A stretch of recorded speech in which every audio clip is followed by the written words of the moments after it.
ਦੋਸਤੋ ਤੁਹਾਨੂੰ ਸਾਰਿਆਂ ਨੂੰ ਪੰਜਾਬ ਸੰਗੀਤ ਨਾਟਕ ਅਕੈਡਮੀ ਵੱਲੋਂ ਜੀ ਆਇਆਂ ਔਰ ਆਪਣੇ ਇਸ ਸਫ਼ਰ ਜਿਹੜੀਆਂ ਅਸੀਂ ਗੱਲਾਂ ਦਾ ਸਫ਼ਰ ਹੈ ਸਾਡਾ ਰੰਗ ਜਿਹੜਾ ਕਿ ਰੰਗ ਐਕਸਪੀਰੀਅੰਸ ਹੈ ਸਾਡਾ ਜਿਹੜਾ ਰੰਗਮੰਚ ਦਾ ਐਕਸਪੀਰੀਅੰਸ ਹੈ ਕ੍ਰੀਏਟਿਵ ਐਕਸਪੀਰੀਅੰਸ ਹੈ ਕ੍ਰੀਏਟਿਵ ਐਕਸਪ੍ਰੈਸ਼ਨ ਹੈ ਰੰਗ ਯਾਤਰਾ ਹੈ ਸਾਡੀ ਔਰ ਇਸ ਯਾਤਰਾ ਦੇ ਬਾਰੇ ਚ ਇਸ ਰੰਗ ਸੰਘਰਸ਼ ਦੇ ਬਾਰੇ ਚ ਅਸੀਂ ਗੱਲਾਂ ਕਰ ਰਹੇ ਹਾਂ ਪਿਛਲੇ ਅੱਜ 34ਵਾਂ ਦਿਨ ਹੈ ਔਰ 34ਵਾਂ ਐਪੀਸੋਡ ਹੈ ਇਸ ਰੰਗ ਯਾਤਰਾ ਦਾ ਔਰ ਅਸੀਂ ਇਹ ਗੱਲਾਂ ਕਰਦੇ ਰਵਾਂਗੇ ਬਹੁਤ ਸਾਰੇ ਦੋਸਤਾਂ ਨਾਲ ਔਰ ਅੱਜ ਇਸ ਤੋਂ ਪਹਿਲੇ ਕਿ ਜਗਜੀਤ ਸਰੀਨ ਹੋਰਾਂ ਦੇ ਨਾਲ ਆਪਾਂ ਗੱਲਾਂ ਸ਼ੁਰੂ ਕਰੀਏ ਮੈਂ ਇੱਕ ਖਬਰ ਤੁਹਾਡੇ ਨਾਲ ਸਾਂਝੀ ਕਰਨੀ ਚਾਹ ਰਿਹਾ ਜਸਟ ਹੁਣੇ 1 ਮਿੰਟ ਪਹਿਲਾਂ ਹੀ ਹੁਣੇ ਫਲੈਸ਼ ਹੋਈ ਹੈ ਤੇ ਮੈਂ ਸਾਰਿਆਂ ਨਾਲ ਸਾਂਝੀ ਕੀਤੀ ਹੈ ਕਿ ਸਾਡੇ ਕੋਲੋਂ ਅੱਜ ਇੱਕ ਅਜਿਹੀ ਹਸਤੀ ਵਿਛੜ ਗਈ ਇਬਰਾਹਿਮ ਅਲਕਾਜ਼ੀ ਜਿਨ੍ਹਾਂ ਨੇ ਹਿੰਦੁਸਤਾਨ ਨੂੰ ਬਹੁਤ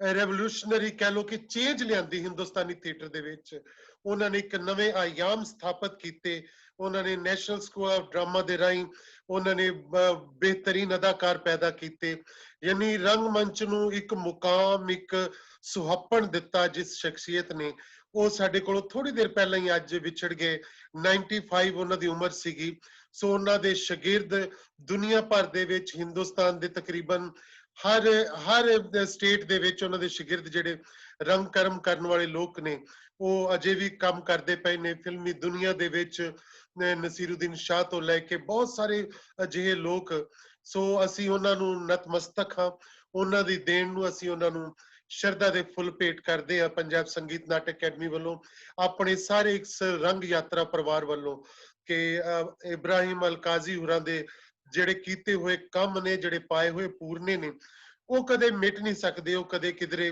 ਵਿਅਰਥ ਨਹੀਂ ਜਾ ਸਕਦੇ ਸੋ ਅਸੀਂ ਉਹਨਾਂ ਨੂੰ ਯਾਦ ਕਰਦੇ ਹਾਂ ਉਹਨਾਂ ਨੂੰ ਸ਼ਰਧਾ ਦੇ ਫੁੱਲ ਭੇਟ ਕਰਦੇ ਹਾਂ ਦੋਸਤੋ ਆਪਣੀ ਇਸ ਖਬਰ ਦੇ ਨਾਲ ਹੀ ਅਸੀਂ ਬਸ ਦੂਜੀ ਜਿਹੜੀ ਅੱਜ ਦੀ ਸਾਡੀ ਥੀਏਟਰ ਪਰਸਨੈਲਿਟੀ ਜਗਜੀਤ ਸਰੀਨ ਜੀ ਸਰੀਨ ਸਾਹਿਬ ਤੁਹਾਨੂੰ ਜੀ ਆਇਆਂ ਨੂੰ ਔਰ ਅਸੀਂ ਤੁਹਾਨੂੰ ਬਹੁਤ ਕਿਉਂਕਿ ਲੰਮੇ ਸਮੇਂ ਤੋਂ ਬਾਈ ਨੇਮ ਵੀ ਜਾਣਦੇ ਆ ਔਰ ਤੁਹਾਡੇ ਕੰਮ ਕਰਕੇ ਵੀ ਅਸੀਂ ਜਾਣਦੇ ਹਾਂ ਔਰ ਤੁਹਾਡੇ ਸਫ਼ਰ ਦੀਆਂ ਲੰਮੀਆਂ ਬਾਤਾਂ ਨੇ ਅਸੀਂ ਜਦੋਂ ਹਰਪਾਲ ਟਿਵਾਣਾ ਹੋਰਾਂ ਦਾ ਜ਼ਿਕਰ ਪੜ੍ਹਦੇ ਆ ਤੇ ਤੁਹਾਡਾ ਉਹਨਾਂ ਦੇ ਨਾਲ ਨਾਲ ਉਹਨਾਂ ਸਮਿਆਂ ਦੇ ਵਿੱਚ ਜ਼ਿਕਰ ਹੁੰਦਾ ਹੈ ਔਰ ਜਦੋਂ ਅਸੀਂ ਗੁਰਸ਼ਰਨ ਭਾਜੀ ਦੇ ਸਮਿਆਂ ਦਾ ਜ਼ਿਕਰ ਕਰਦੇ ਆ ਉਹਨਾਂ ਦੇ ਪਹਿਲੇ ਥੀਏਟਰ ਦੇ ਪੜਾਅ ਦੇ 65 66 ਵਾਲੇ ਸਫ਼ਰ ਦੀ ਗੱਲ ਕਰਦੇ ਆ ਤੇ ਤੁਸੀਂ ਉਦੋਂ ਵੀ ਕਿਧਰੇ ਨਾ ਕਿਧਰੇ ਪਟਿਆਲੇ ਦੇ ਵਿੱਚ ਜਾਂ ਹੋਰਨਾਂ ਥਾਵਾਂ ਦੇ ਉੱਤੇ ਦੋਸਤਾਂ ਨਾਲ ਰੰਗ ਮੰਚ ਕਰ ਰਹੇ ਸੀਗੇ ਔਰ ਫਿਰ ਤੁਸੀਂ ਆਪਣਾ ਥੀਏਟਰ ਗਰੁੱਪ ਬਣਾਇਆ ਉਹਦੇ ਰਾਹੀਂ ਤੁਸੀਂ ਰੰਗਮੰਚ ਕਰਨਾ ਸ਼ੁਰੂ ਕੀਤਾ ਤੁਸੀਂ ਬਤੌਰ ਅਦਾਕਾਰ ਬਹੁਤ ਸਾਰੀਆਂ ਪੈੜਾਂ ਪਾਈਆਂ ਤੁਸੀਂ ਬਤੌਰ ਨਿਰਦੇਸ਼ਕ ਬਹੁਤ ਸਾਰੇ ਕੰਮ ਕੀਤੇ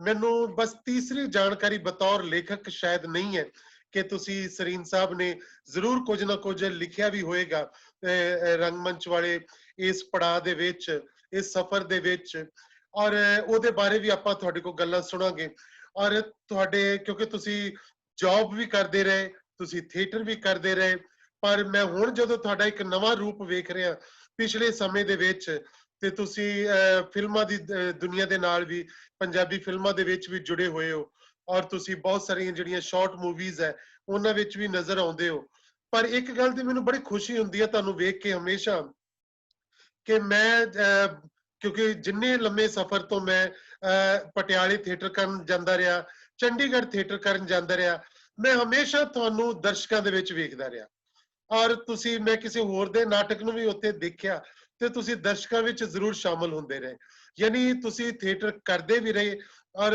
ਬਹੁਤ ਘੱਟ ਇਹੋ ਜਿਹੇ ਲੋਕ ਹੁੰਦੇ ਨੇ ਕਿ ਜਿਹੜੇ ਥੀਏਟਰ ਕਰਦੇ ਵੀ ਨਹੀਂ ਤੇ ਥੀਏਟਰ ਵੇਖਦੇ ਵੀ ਨਹੀਂ ਔਰ ਦੂਜਿਆਂ ਦਾ ਥੀਏਟਰ ਵੀ ਦੇਖਦੇ ਨੇ ਉਹਨੂੰ ਐਪਰੀਸ਼ੀਏਟ ਵੀ ਕਰਦੇ ਆ ਉਹਦੇ ਬਾਰੇ ਗੱਲ ਵੀ ਕਰਦੇ ਆ ਸੋ ਤੁਹਾਡੇ ਸਫ਼ਰ ਦੀਆਂ ਅਸੀਂ ਬਾਤਾਂ ਸੁਣਨੀਆਂ ਚਾਹਾਂਗੇ ਅਸੀਂ ਤੁਹਾਡੇ ਸਫ਼ਰ ਦੇ ਬਾਰੇ ਚ ਜਾਣਨਾ ਚਾਹਾਂਗੇ ਉਹਦੀ ਸਾਂਝ ਜਿਹੜੀ ਆਪਣੇ ਸਾਡੇ ਕੋਲ ਬਹੁਤ ਸਾਰੇ ਨਵੇਂ ਕਲਾਕਾਰ ਵੀ ਨੇ ਉਹਨਾਂ ਦੇ ਨਾਲ ਵੀ ਪਾਉਣੀ ਚਾਹਾਂਗੇ ਤੁਹਾਡੀ ਸਾਂਝ ਉਸ ਸਫ਼ਰ ਦੀ ਜਿਹੜੀ ਹੈ ਸੋ ਸਰੀਨ ਸਾਹਿਬ ਮੈਂ ਚਾਹਾਂਗਾ ਕਿ ਆਪਾਂ ਮੁੱਢੋਂ ਸੁੱਢੋਂ ਹੀ ਗੱਲ ਸ਼ੁਰੂ ਕਰਦੇ ਹਾਂ ਕਿ ਜਗਜੀਤ ਸਰੀਨ ਹੋਰੀ ਕਿ ਜਦੋਂ ਰੰਗਮੰਚ ਦੀ ਦੁਨੀਆ ਦੇ ਵਿੱਚ ਆਏ ਤੇ ਐਸੀ ਕਿਹੜੀ ਚੀਜ਼ ਸੀ ਜਿਸ ਤੋਂ ਪ੍ਰਭਾਵਿਤ ਹੋ ਕੇ ਉਹਨਾਂ ਨੂੰ ਲੱਗਾ ਕਿ ਯਾਰ ਮੈਨੂੰ ਵੀ ਐਕਟਿੰਗ ਕਰ ਲੈਣੀ ਚਾਹੀਦੀ ਹੈ ਤੇ ਚਲੋ ਆਪਾਂ ਵੀ ਐਕਟਿੰਗ ਕਰਦੇ ਹਾਂ ਸਰੀਨ ਸਾਹਿਬ ਤੁਸੀਂ ਜੀ ਧਾਰੀਵਾਲ ਸਾਹਿਬ, ਇਹ ਤਾਂ ਬਚਪਨ ਤੋਂ ਹੀ ਕੁਛ ਇਸ ਤਰ੍ਹਾਂ ਸੀਗੀ, ਲੱਗਣ ਲੱਗੀ ਸੀ ਜੀ।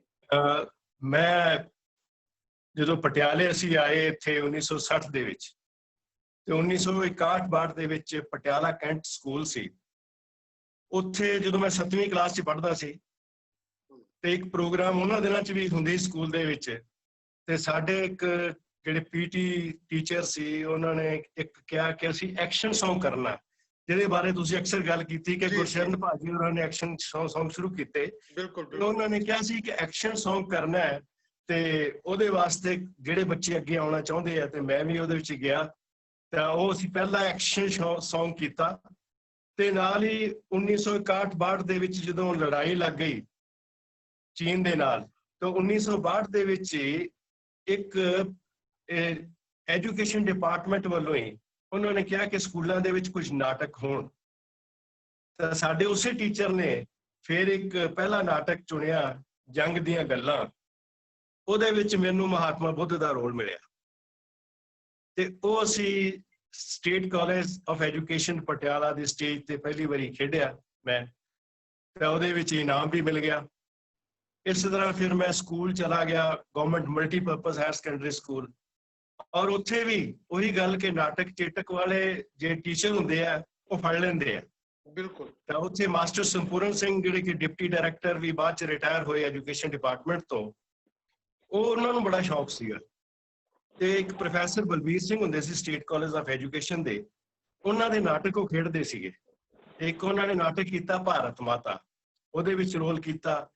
ਤੇ ਫਿਰ ਇਸ ਤਰ੍ਹਾਂ ਸਕੂਲ ਦੇ ਵਿੱਚ 2 ਐਨੂਅਲ ਫੰਕਸ਼ਨ ਦੇ ਵਿੱਚ ਨਾਟਕ ਕੀਤੇ। ਔਰ ਨਾਲ ਦੀ ਨਾਲ ਉਹ ਨਾਟਕ ਦੇ ਨਾਲ ਨਾਲ ਇਸ ਤਰ੍ਹਾਂ ਹੋਇਆ ਕਿ ਸ਼ਹਿਰ ਦੇ ਵਿੱਚ ਵੀ ਕਰਨਲ ਗੁਪਤੇ ਜੀ ਉਸ ਵੇਲੇ ਉਹ ਨਾਟਕ ਕਰਦੇ ਸੀ, ਤੇ ਉਹਨਾਂ ਨੇ ਇੱਕ ਨਾਟਕ ਲੈ ਕੇ ਆਏ। ਸੌਂਗ ਐਂਡ ਡਰਾਮਾ ਡਿਵੀਜ਼ਨ ਦੇ ਡਾਇਰੈਕਟਰ ਹੁੰਦੇ ਸੀ, ਉਹਨਾਂ ਦਾ ਨਾਟਕ ਸੀ ਕੋਹੇ ਨੂਰ ਕਾ ਲੁਟੇਰਾ। ਇਹ ਕਿਹੜੇ ਸਾਲ ਦੀ ਗੱਲ ਹੈ ਜਿਹੜਾ ਲਾਈਟ ਐਂਡ ਸਾਊਂਡਸ ਹੋਇਆ? ਇਹ ਹੈ ਜੀ 1967 ਦੀ ਗੱਲ। ਓਕੇ ਜੀ। 67 ਦੇ ਵਿੱਚ, 66-67 ਦੀ ਗੱਲ ਹੈ। ਉਸ ਵੇਲੇ ਮੈਂ ਮਲਟੀਪਰਪਜ਼ ਸਕੂਲ 'ਚ ਹੀ ਪੜ੍ਹਦਾ ਸੀ, ਔਰ ਜਦੋਂ ਨਾਟਕ ਮੈਂ ਵੇਖਿਆ ਤੇ ਮੈਂ ਦੰਗ ਰਹਿ ਗਿਆ ਕਿ ਨਾਟਕ ਇਸ ਤਰ੍ਹਾਂ ਵੀ ਹੋ ਸਕਦਾ ਹੈ ਕਿ ਸਕੂਲ ਦੇ ਵਿੱਚ ਅਸੀਂ ਕਿਸ ਤਰ੍ਹਾਂ ਕੀਤਾ, ਤੇ ਇਹ ਕਿਵੇਂ ਹੋਇਆ। ਤੇ ਉਸ ਤੋਂ ਕੁਝ ਦਿਨਾਂ ਬਾਅਦ ਹੀ ਇਹ ਨਾਟਕ ਫਿਰ ਹਰਪਾਲ ਟਿਵਾਣਾ ਹੋਰਾਂ ਨੇ ਨਾਟਕ ਕੀਤਾ, ਰੰਗ ਔਰ ਖੂਨ, ਰਿਓਤੀ ਸ਼ਰਨ ਸ਼ਰਮਾ ਹੋਰਾਂ ਦਾ ਲਿਖਿਆ ਨਾਟਕ ਸੀ। ਉਹ ਨਾਟਕ ਮੈਂ ਵੇਖਿਆ, ਫਿਰ ਉਹ ਥੋੜਾ ਜਿਹਾ ਇੰਟਰਸਟ ਵੱਧ ਗਿਆ, ਤਾਂ ਫਿਰ ਮੈਂ ਕਾਲਜ ਐਡਮਿਸ਼ਨ ਲੈ ਲਈ। ਕਾਲਜ ਐਡਮਿਸ਼ਨ ਲਈ ਉਹਨਾਂ ਦਿਨਾਂ ਦੇ ਵਿੱਚ ਹੀ ਫਿਰ ਇਸ 68-69 ਦੇ ਵਿੱਚ ਚਮਕੌਰ ਦੀ ਗੜੀ, ਇਤਿਹਾਸ ਜਵਾਬ ਮੰਗਦਾ, ਇਹ ਨਾਟਕ ਸੈਂਟਰਲ ਸਟੇਟ ਲਾਇਬ੍ਰੇਰੀ ਵਿੱਚ ਹੋਏ। ਤਾਂ ਬੜਾ ਉਹ ਦੇਖਣ ਦਾ ਮੌਕਾ ਮਿਲਿਆ, ਤੇ ਬੜੀ ਇਹ ਅਚੰਭਾ ਜਿਹਾ ਹੋਇਆ ਕਿ ਨਾਟਕ। ਸਰੀਨ ਸਾਹਿਬ, ਇਹ ਨਾਟਕ ਤੁਸੀਂ ਟਿਵਾਣਾ ਸਾਹਿਬ ਨਾਲ ਕੀਤੇ ਸੀਗੇ? ਹਰਪਾਲ ਟਿਵਾਣਾ ਜੀ ਨੇ ਬਾਅਦ ਵਿੱਚ ਕੀਤੇ ਨਾ। ਅੱਛਾ, ਤੁਸੀਂ ਪਹਿਲੇ ਕੀਤੇ? ਉਹ ਨਹੀਂ, ਉਹਨਾਂ ਨੇ, ਮੈਂ ਉਹਨਾਂ ਦੇ ਨਾਟਕ ਵੇਖੇ। ਓਕੇ, ਅੱਛਾ। ਕਾਲਜ ਵੇਲੇ ਨਾ ਮੈਂ ਨਾਟਕ ਵੇਖਿਆ। ਮੈਂ ਬੀਐਸਸੀ ਕਰ ਰਿਹਾ ਸੀ ਮਹਿੰਦਰਾ ਕਾਲਜ ਦੇ ਵਿੱਚ, ਤੇ ਸਾਇੰਸ ਸਟੂਡੈਂਟ ਦੇ ਨਾਤੇ ਇਹ ਹੁੰਦਾ ਹੈ ਕਿ ਨਾਟਕ ਵਿੱਚ ਵੀ ਟਾਈਮ ਪਾਰਟਿਸਿਪੇਟ ਕਰਨਾ ਬਹੁਤ ਘੱਟ ਹੁੰਦਾ। ਪਰ ਇੱਕ ਵਾਰੀ ਉਹ ਨੋਟਿਸ ਤੇ ਲੱਗ ਗਿਆ, ਤੇ ਉਹ ਕਹਿਣ ਲੱਗੇ ਕਿ ਜੀ ਨੋਟਿਸ ਦੇ ਉੱਤੇ ਕਿ ਅੱਜ ਨਾਟਕ ਸਭਾ ਦੀ ਮੀਟਿੰਗ ਹੈ ਤੇ ਸਾਰੇ ਹਾਲ 'ਚ ਪਹੁੰਚੋ।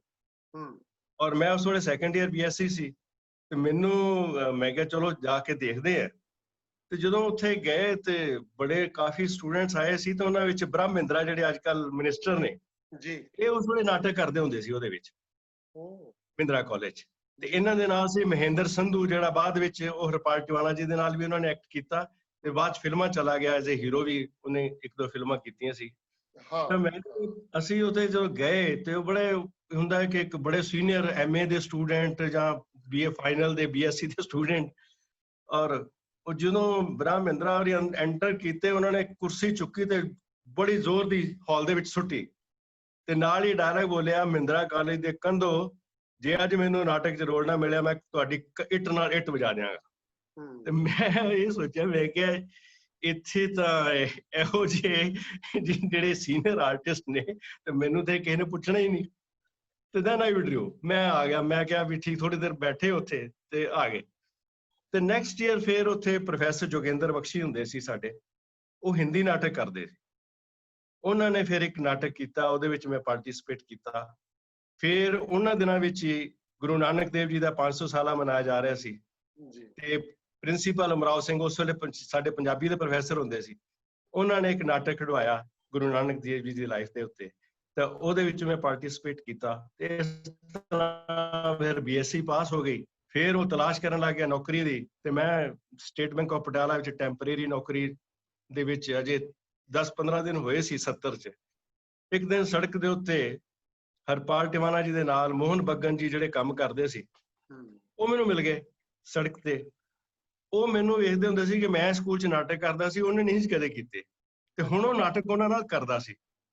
ਤੇ ਮੈਨੂੰ ਕਹਿੰਦੇ ਵੀ ਤੁਸੀਂ ਕਿਸ ਤਰ੍ਹਾਂ ਕੀ ਕਰ ਰਹੇ ਹੋ? ਮੈਂ ਕਿਹਾ ਮੈਂ ਅੱਜ ਕੱਲ ਹੁਣੇ ਬੈਂਕ ਦੇ ਵਿੱਚ ਟੈਂਪਰੇਰੀ ਨੌਕਰੀ ਕਰਨੀ ਸ਼ੁਰੂ ਕੀਤੀ ਹੈ, ਤੇ ਪਰ ਮੈਂ ਕਿਹਾ ਮੇਰੀ ਬੜੀ ਇੱਛਾ ਹੈ ਕਿ ਮੈਨੂੰ ਤੂੰ ਹਰਪਾਲ ਟਿਵਾਣਾ ਜੀ ਦੇ ਨਾਲ ਮਿਲਾ। ਕਹਿੰਦਾ ਅੱਜ ਸ਼ਾਮ ਨੂੰ ਆ ਜਾਓ। ਤੇ ਮੈਂ ਉੱਥੋਂ ਸ਼ਾਮ ਨੂੰ 5 ਵਜੇ ਉੱਥੋਂ ਬੈਂਕ ਤੋਂ ਫ੍ਰੀ ਹੋ ਕੇ ਨਾ ਸਿੱਧਾ ਪੋਲੋ ਗਰਾਊਂਡਸ ਦੇ ਸਟੂਡੀਓ ਬਣਾਇਆ ਹੁੰਦਾ ਸੀ ਉਹਨਾਂ ਨੇ, ਉਹਨੂੰ ਕਵਰ ਕਰਕੇ ਚਿਕਾਂ ਦੇ ਨਾਲ। ਉੱਥੇ ਰਿਹਰਸਲਸ ਹੁੰਦੀਆਂ ਸੀ, ਮੈਂ ਉੱਥੇ ਪਹੁੰਚ ਗਿਆ। ਤੇ ਜਦੋਂ ਮੈਂ ਉੱਥੇ ਪਹੁੰਚਿਆ ਤਾਂ ਟਿਵਾਣਾ ਸਾਹਿਬ ਨੂੰ ਜਾ ਕੇ ਉਹਨੇ ਕਿਹਾ ਕਿ ਜੀ ਤੁਹਾਨੂੰ ਕੋਈ ਮਿਲਣ ਆਇਆ, ਤੇ ਇਹ ਮੇਰੇ ਨਾਲ ਸਕੂਲ ਦੇ ਵਿੱਚ ਸਾਡੇ ਸੀਨੀਅਰ ਹੁੰਦੇ ਸੀ ਤੇ ਪਲੇ ਕਰਦੇ ਹੁੰਦੇ ਸੀ, ਤੇ ਇਹ ਚਾਹੁੰਦਾ ਹੈ ਕਿ ਮੈਂ ਵੀ ਨਾਟਕ ਕਰਾਂ। ਉਹਨਾਂ ਨੇ ਮੈਨੂੰ ਪੁੱਛਿਆ ਕੀ ਨਾਂ ਆ, ਕਿੱਥੋਂ ਆ, ਕੀ ਬੈਕਗਰਾਉਂਡ ਹੈ। ਮੈਂ ਦੱਸਿਆ ਉਹਨਾਂ ਨੂੰ, ਤੇ ਨਾਲ ਉਹਨਾਂ ਦੇ ਇੱਕ ਸੱਜਣ ਬੈਠੇ ਸੀ, ਮੈਨੂੰ ਨਹੀਂ ਸੀ ਪਤਾ ਇਹ ਕੌਣ ਨੇ, ਉਹਨਾਂ ਦੇ ਇੱਕ ਸੀਨੀਅਰ ਐਕਟਰ ਸੀ। ਤੇ ਉਹਨੂੰ ਕਹਿੰਦੇ ਇਹਦੀ ਇੰਟਰਵਿਊ ਲੈ ਮੁੰਡੇ ਦੀ। ਤਾਂ ਉਹਨੇ ਮੈਨੂੰ ਪੁੱਛਣਾ ਸ਼ੁਰੂ ਕੀਤਾ ਕਿ ਜੀ ਤੁਸੀਂ ਨਾਟਕ ਦੇ ਨਾਲ ਕਿਵੇਂ ਸ਼ੌਕ ਰੱਖਿਆ? ਮੈਂ ਦੱਸਿਆ ਜੀ ਮੈਂ ਕੋਹੇਨੂਰ ਦਾ ਲੁਟੇਰਾ ਨਾਟਕ ਵੇਖਿਆ ਸੀ, ਉਸ ਦਿਨ ਤੋਂ ਐਂ ਲੱਗਣ ਲੱਗਿਆ ਕਿ ਯਾਰ ਇਹ ਨਾਟਕ ਵੀ ਕਰਨਾ ਚਾਹੀਦਾ ਹੈ, ਕਿਸ ਤਰ੍ਹਾਂ ਕਰਦੇ ਨੇ। ਪਰ ਮੇਰੇ ਕੋਲ ਕੋਈ ਟ੍ਰੇਨਿੰਗ ਨਹੀਂ ਸੀ, ਇੱਛਾ ਬਹੁਤ ਸੀ। ਉਸ ਤੋਂ ਬਾਅਦ ਮੈਂ ਤੁਹਾਡਾ ਰੰਗ ਔਰ ਖੂਨ ਦੇਖਿਆ। ਕਹਿੰਦੇ ਰੰਗ ਔਰ ਖੂਨ ਤੂੰ ਦੇਖਿਆ ਸੀ? ਉਹਦੇ ਵਿੱਚ ਤੈਨੂੰ ਪਤਾ ਕੌਣ ਸੀ? ਮੈਂ ਕਿਹਾ ਜੀ ਮੈਨੂੰ ਨਹੀਂ ਪਤਾ, ਇੱਕ ਛਤਰੀ ਲੈ ਕੇ ਘੁੰਮਦੀ ਸੀਗੀ, ਬਹੁਤ ਵਧੀਆ ਐਕਟਰ ਸੀ। ਕਹਿੰਦੇ ਆ ਬੈਠੀ ਆ ਨੀਨਾ ਟਿਵਾਣਾ। ਤਾਂ ਮਤਲਬ ਇਸ ਤਰ੍ਹਾਂ ਉਹਨਾਂ ਨੇ ਮੁਲਾਕਾਤ, ਕਹਿੰਦੇ ਬਸ ਠੀਕ ਹੈ ਤੂੰ ਦੇਖ, ਜੇ ਕਰਨਾ ਹੈ ਤੇ ਰੈਗੂਲਰ ਆਉਣਾ ਪਊਗਾ, ਰੋਜ਼ ਸ਼ਾਮ ਨੂੰ, ਘਰ ਨਹੀਂ ਜਾਣਾ, ਫਿਰ 5 ਵਜੇ ਤੋਂ ਬਾਅਦ ਇੱਧਰ ਸਿੱਧੇ, ਤੇ ਜਦੋਂ ਮੈਂ ਫ੍ਰੀ ਕਰਿਆ ਕਰੂੰ ਉਦੋਂ ਵਾਪਸ ਜਾਣਾ। ਮੈਂ ਕਿਹਾ ਜੀ ਠੀਕ ਹੈ ਬਿਲਕੁਲ। ਬਸ ਉਸ ਤੋਂ ਬਾਅਦ ਸਾਈਕਲ ਚੁੱਕਣਾ, ਉੱਥੇ ਚਲੇ ਗਏ। ਨਾਲ ਦੀ ਨਾਲ ਉਹਨਾਂ ਨੇ ਪਹਿਲਾ ਨਾਟਕ ਸ਼ੁਰੂ ਕੀਤਾ, ਉਹਨਾਂ ਦਾ ਆਪਣਾ ਲਿਖਿਆ ਨਾਟਕ ਸੀ ਪਾਪ ਤੇ ਪ੍ਰਕਾਸ਼। ਉਹ ਉਸ ਵੇਲੇ ਜਿਹੜੇ ਵੂਮਨ ਸੁਪਰੈਸ਼ਨ, ਵਰਕਿੰਗ ਵੂਮਨ ਦੇ ਉੱਤੇ ਕਿਸ ਤਰ੍ਹਾਂ ਲੋਕ ਜਿਹੜੇ ਨੇ ਉਹ ਨਜ਼ਰ ਰੱਖਦੇ ਨੇ, ਕੀ ਹੁੰਦਾ ਹੈ, ਕਿਵੇਂ ਸ਼ੋਸ਼ਣ ਹੁੰਦਾ ਉਹਦਾ ਵਿੱਚ। ਤੇ ਕਾਲਜ ਦੇ ਵਿੱਚ ਉਹ ਲੈਕਚਰਰ ਹੈ, ਤੇ ਮੈਂ ਕਾਲਜ ਦਾ, ਮੈਨੂੰ ਉਹਨੇ ਬਣਾਤਾ 60 ਸਾਲ ਦਾ ਪ੍ਰਿੰਸੀਪਲ। ਮੈਨੂੰ ਕਹਿੰਦੇ ਤੁਸੀਂ ਹੁਣ ਤੁਹਾਡੇ ਨਾਲ ਇਹਨਾਂ ਦੇ ਹੈ, ਔਰ ਇੱਕ ਗੱਲ ਯਾਦ ਰੱਖ ਲੈ, ਜੇ ਤੂੰ ਨੀਨਾ ਟਿਵਾਣਾ ਦੀ ਅੱਖਾਂ 'ਚ ਅੱਖਾਂ ਪਾ ਕੇ ਨਾਟਕ ਕਰ ਲਿਆ ਨਾ, ਤਾਂ ਤੂੰ ਸਾਰੀ ਉਮਰ ਨਾਟਕ ਕਰੇਗਾ। ਮੈਂ ਕਿਹਾ ਜੀ ਚਲੋ ਕੋਸ਼ਿਸ਼ ਕਰਾਂਗੇ। ਬੜੇ ਮੈਂ ਕਾਂਬਾ ਜਿਹਾ ਛਿੜ ਗਿਆ ਜਦੋਂ ਉਹਨਾਂ ਨੇ ਰਿਹਰਸਲ ਕਰਨੀ, ਵਾਕਈ ਉਹਨਾਂ ਦੀ ਅੱਖਾਂ 'ਚ ਅੱਖਾਂ ਪਾ ਕੇ ਗੱਲ ਕਰਨੀ ਬਹੁਤ ਮੁਸ਼ਕਿਲ ਲੱਗਦੀ ਸੀ। ਪਰ ਚਲੋ ਜੀ ਉਹ ਨਾਟਕ ਅਸੀਂ ਕੀਤਾ, ਬਹੁਤ ਸਕਸੈਸਫੁਲ ਨਾਟਕ ਹੋਇਆ। ਉਹਦੇ 3 ਸ਼ੋਅ ਲਗਾਤਾਰ ਲਾਇਬ੍ਰੇਰੀ ਵਿੱਚ ਹੋਏ, ਔਰ ਉਹਨਾਂ ਤੋਂ ਮੈਨੂੰ ਇਸ ਤਰ੍ਹਾਂ ਲੱਗਿਆ ਕਿ ਕਮਾਲ ਹੈ ਕਿ ਕਿਸ ਤਰ੍ਹਾਂ ਇਹ ਸਟੇਜ ਸੈਟਿੰਗ ਕਰਦੇ ਆ, ਕਿਵੇਂ ਲਾਈਟਿੰਗ ਕਰਦੇ ਆ। ਅਸੀਂ ਉਹ ਫਿਲਮਾਂ 'ਚ ਦੇਖਦੇ ਹੁੰਦੇ ਸੀ, ਪਰ ਉਹੋ ਜਿਹਾ ਕਰਦੇ ਆ ਜਿਹੜਾ ਕਿ ਬਾਹਰ ਕਈ ਹੋਰ ਵੀ ਲੋਕ ਨਾਟਕ ਕਰ ਰਹੇ ਸੀ, ਉਹਦੇ ਵਿੱਚ ਕਦੇ ਨਜ਼ਰ ਨਹੀਂ ਸੀ ਆਇਆ। ਬਸ ਜਦੋਂ ਉਹ ਨਾਟਕ ਬੜਾ ਸਕਸੈਸਫੁਲ ਹੋਇਆ, ਉਹਨਾਂ ਨੇ ਬੜੀ ਤਾਰੀਫ ਕੀਤੀ। ਉਹਨਾਂ ਦਿਨਾਂ ਵਿੱਚ ਓਮਪੁਰੀ ਉੱਥੇ ਆਏ, ਉਹ ਨੈਸ਼ਨਲ ਸਕੂਲ ਆਫ ਡਰਾਮਾ ਜਾ ਚੁੱਕਿਆ ਸੀਗਾ। ਓਮਪੁਰੀ ਤੇ ਜਸਪਾਲ, ਰਜਿੰਦਰ ਜਸਪਾਲ, ਉਹ ਵੀ ਸਾਡੇ ਬੈਂਕ ਦੇ ਵਿੱਚ ਪਤਾ ਲੱਗਾ ਸੀ ਬਾਅਦ ਚ ਵੀ ਉਹ ਸਾਡੇ ਕੁਲੀਗ ਸੀ। ਓਮਪੁਰੀ ਜੀ ਇੱਕ ਦਿਨ ਆਏ ਤੇ ਆ ਕੇ ਬਸ ਉਹਨਾਂ ਨੇ ਬੈਠੇ ਅੰਦਰ ਗੱਲਾਂ ਕਰ ਰਹੇ ਸੀ, ਅਸੀਂ ਬਾਹਰ ਰਿਹਰਸਲ ਕਰ ਰਹੇ ਸੀ। ਤੇ ਬਸ ਉਹਨੂੰ ਕਹਿੰਦੇ ਯਾਰ ਮੈਨੂੰ ਇੱਕ ਮੁੰਡਾ ਲੱਭ ਗਿਆ ਹੈ ਜਿਹੜਾ ਤੇਰੇ ਵਾਂਗੂ ਸਿਗੜੀ ਹੈ। ਮੈਨੂੰ ਮਤਲਬ ਇੱਕ ਅੰਦਰ ਉਹਨਾਂ ਨੇ ਗੱਲ ਕਹੀ, ਮੇਰੇ ਦਿਮਾਗ 'ਚ ਬਣ ਗਈ ਗੱਲ ਵੀ ਅੱਛਾ ਇੱਕ ਗੁਰੂ ਜਿਹੜਾ ਉਹ ਤਾਰੀਫ ਕਰ ਰਿਹਾ। ਤਾਂ ਬਸ ਇਸ ਤਰ੍ਹਾਂ ਉਹ ਸਿਲਸਿਲਾ ਸ਼ੁਰੂ ਹੋ ਗਿਆ। ਫਿਰ ਉਹਨਾਂ ਨੇ ਨੈਕਸਟ ਪਲੇ ਸ਼ੁਰੂ ਕਰ ਦਿੱਤਾ ਉਸੇ ਸਾਲ 'ਚ ਹੀ, ਲੋਹਾਕੁੱਟ। ਲੋਹਾਕੁੱਟ ਵਿੱਚ ਉਹ ਮੈਨੂੰ ਕਹਿਣ ਲੱਗੇ ਕਿ ਹੁਣ ਤੂੰ ਆ ਜਾ ਕਾਕਾ, ਹੁਣ ਤੂੰ 13 ਸਾਲ ਦਾ ਦੀਪਾ ਬਣ ਜਾ। ਕਿ ਮੈਂ ਬੜਾ ਪਤਲਾ ਸੁੱਕਾ ਜਿਹਾ ਹੁੰਦਾ ਸੀਗਾ, ਤੇ ਉਹਨਾਂ ਨੇ ਮੈਨੂੰ ਦੀਪਾ ਬਣਾ ਦਿੱਤਾ।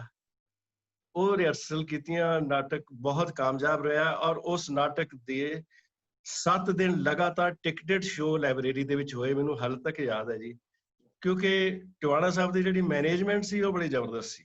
ਐਡਮਿਨਿਸਟ੍ਰੇਸ਼ਨ ਦੇ ਨਾਲ ਜਿਹੜੀ ਪਕੜ ਉਹ ਬੜੀ ਜ਼ਬਰਦਸਤ ਸੀ। SL ਕਪੂਰ ਉਸ ਵੇਲੇ ਡਿਪਟੀ ਕਮਿਸ਼ਨਰ ਹੋਇਆ ਕਰਦੇ ਸੀ, ਔਰ ਉਹਨਾਂ ਨੇ ਔਰ ਐਕਸਾਈਜ਼ ਟੈਕਸੇਸ਼ਨ ਕਮਿਸ਼ਨਰ ਟਿਕਟਾਂ ਤੁਸੀਂ ਲਾਈ ਚਲੋ, ਵੇਚੀ ਚਲੋ, ਕੋਈ ਗੱਲ ਨਹੀਂ। ਤਾਂ ਅਸੀਂ ਉਹ 7 ਦਿਨ ਉੱਥੇ ਨਾਟਕ ਕੀਤਾ, ਫਿਰ ਯੂਨੀਵਰਸਿਟੀ ਦੇ ਹਾਲ ਦੇ ਵਿੱਚ ਉਹ ਨਾਟਕ ਕੀਤਾ। ਫਿਰ ਉਹ ਨਾਟਕ ਗੁਰਦਾਸਪੁਰ ਰੋਟਰੀ ਕਲੱਬ ਦੇ ਵਿੱਚ ਉਸ ਵੇਲੇ 100 ਰੁਪਏ ਟਿਕਟ ਲੱਗੀ ਸੀ, ਮੈਨੂੰ ਯਾਦ ਹੈ। ਉਹ ਨਾਟਕ ਉੱਥੇ ਹੋਇਆ ਗੁਰਦਾਸਪੁਰ ਦੇ ਰੋਟਰੀ ਕਲੱਬ। ਫਿਰ ਅੰਮ੍ਰਿਤਸਰ ਰਾਮਬਾਗ ਦੇ ਵਿੱਚ ਉਹ ਨਾਟਕ ਹੋਇਆ। ਇਸ ਤਰ੍ਹਾਂ ਮਤਲਬ ਲੋਹਾਕੁੱਟ ਦੇ ਕਾਫੀ ਪਲੇਸ ਹੋਏ।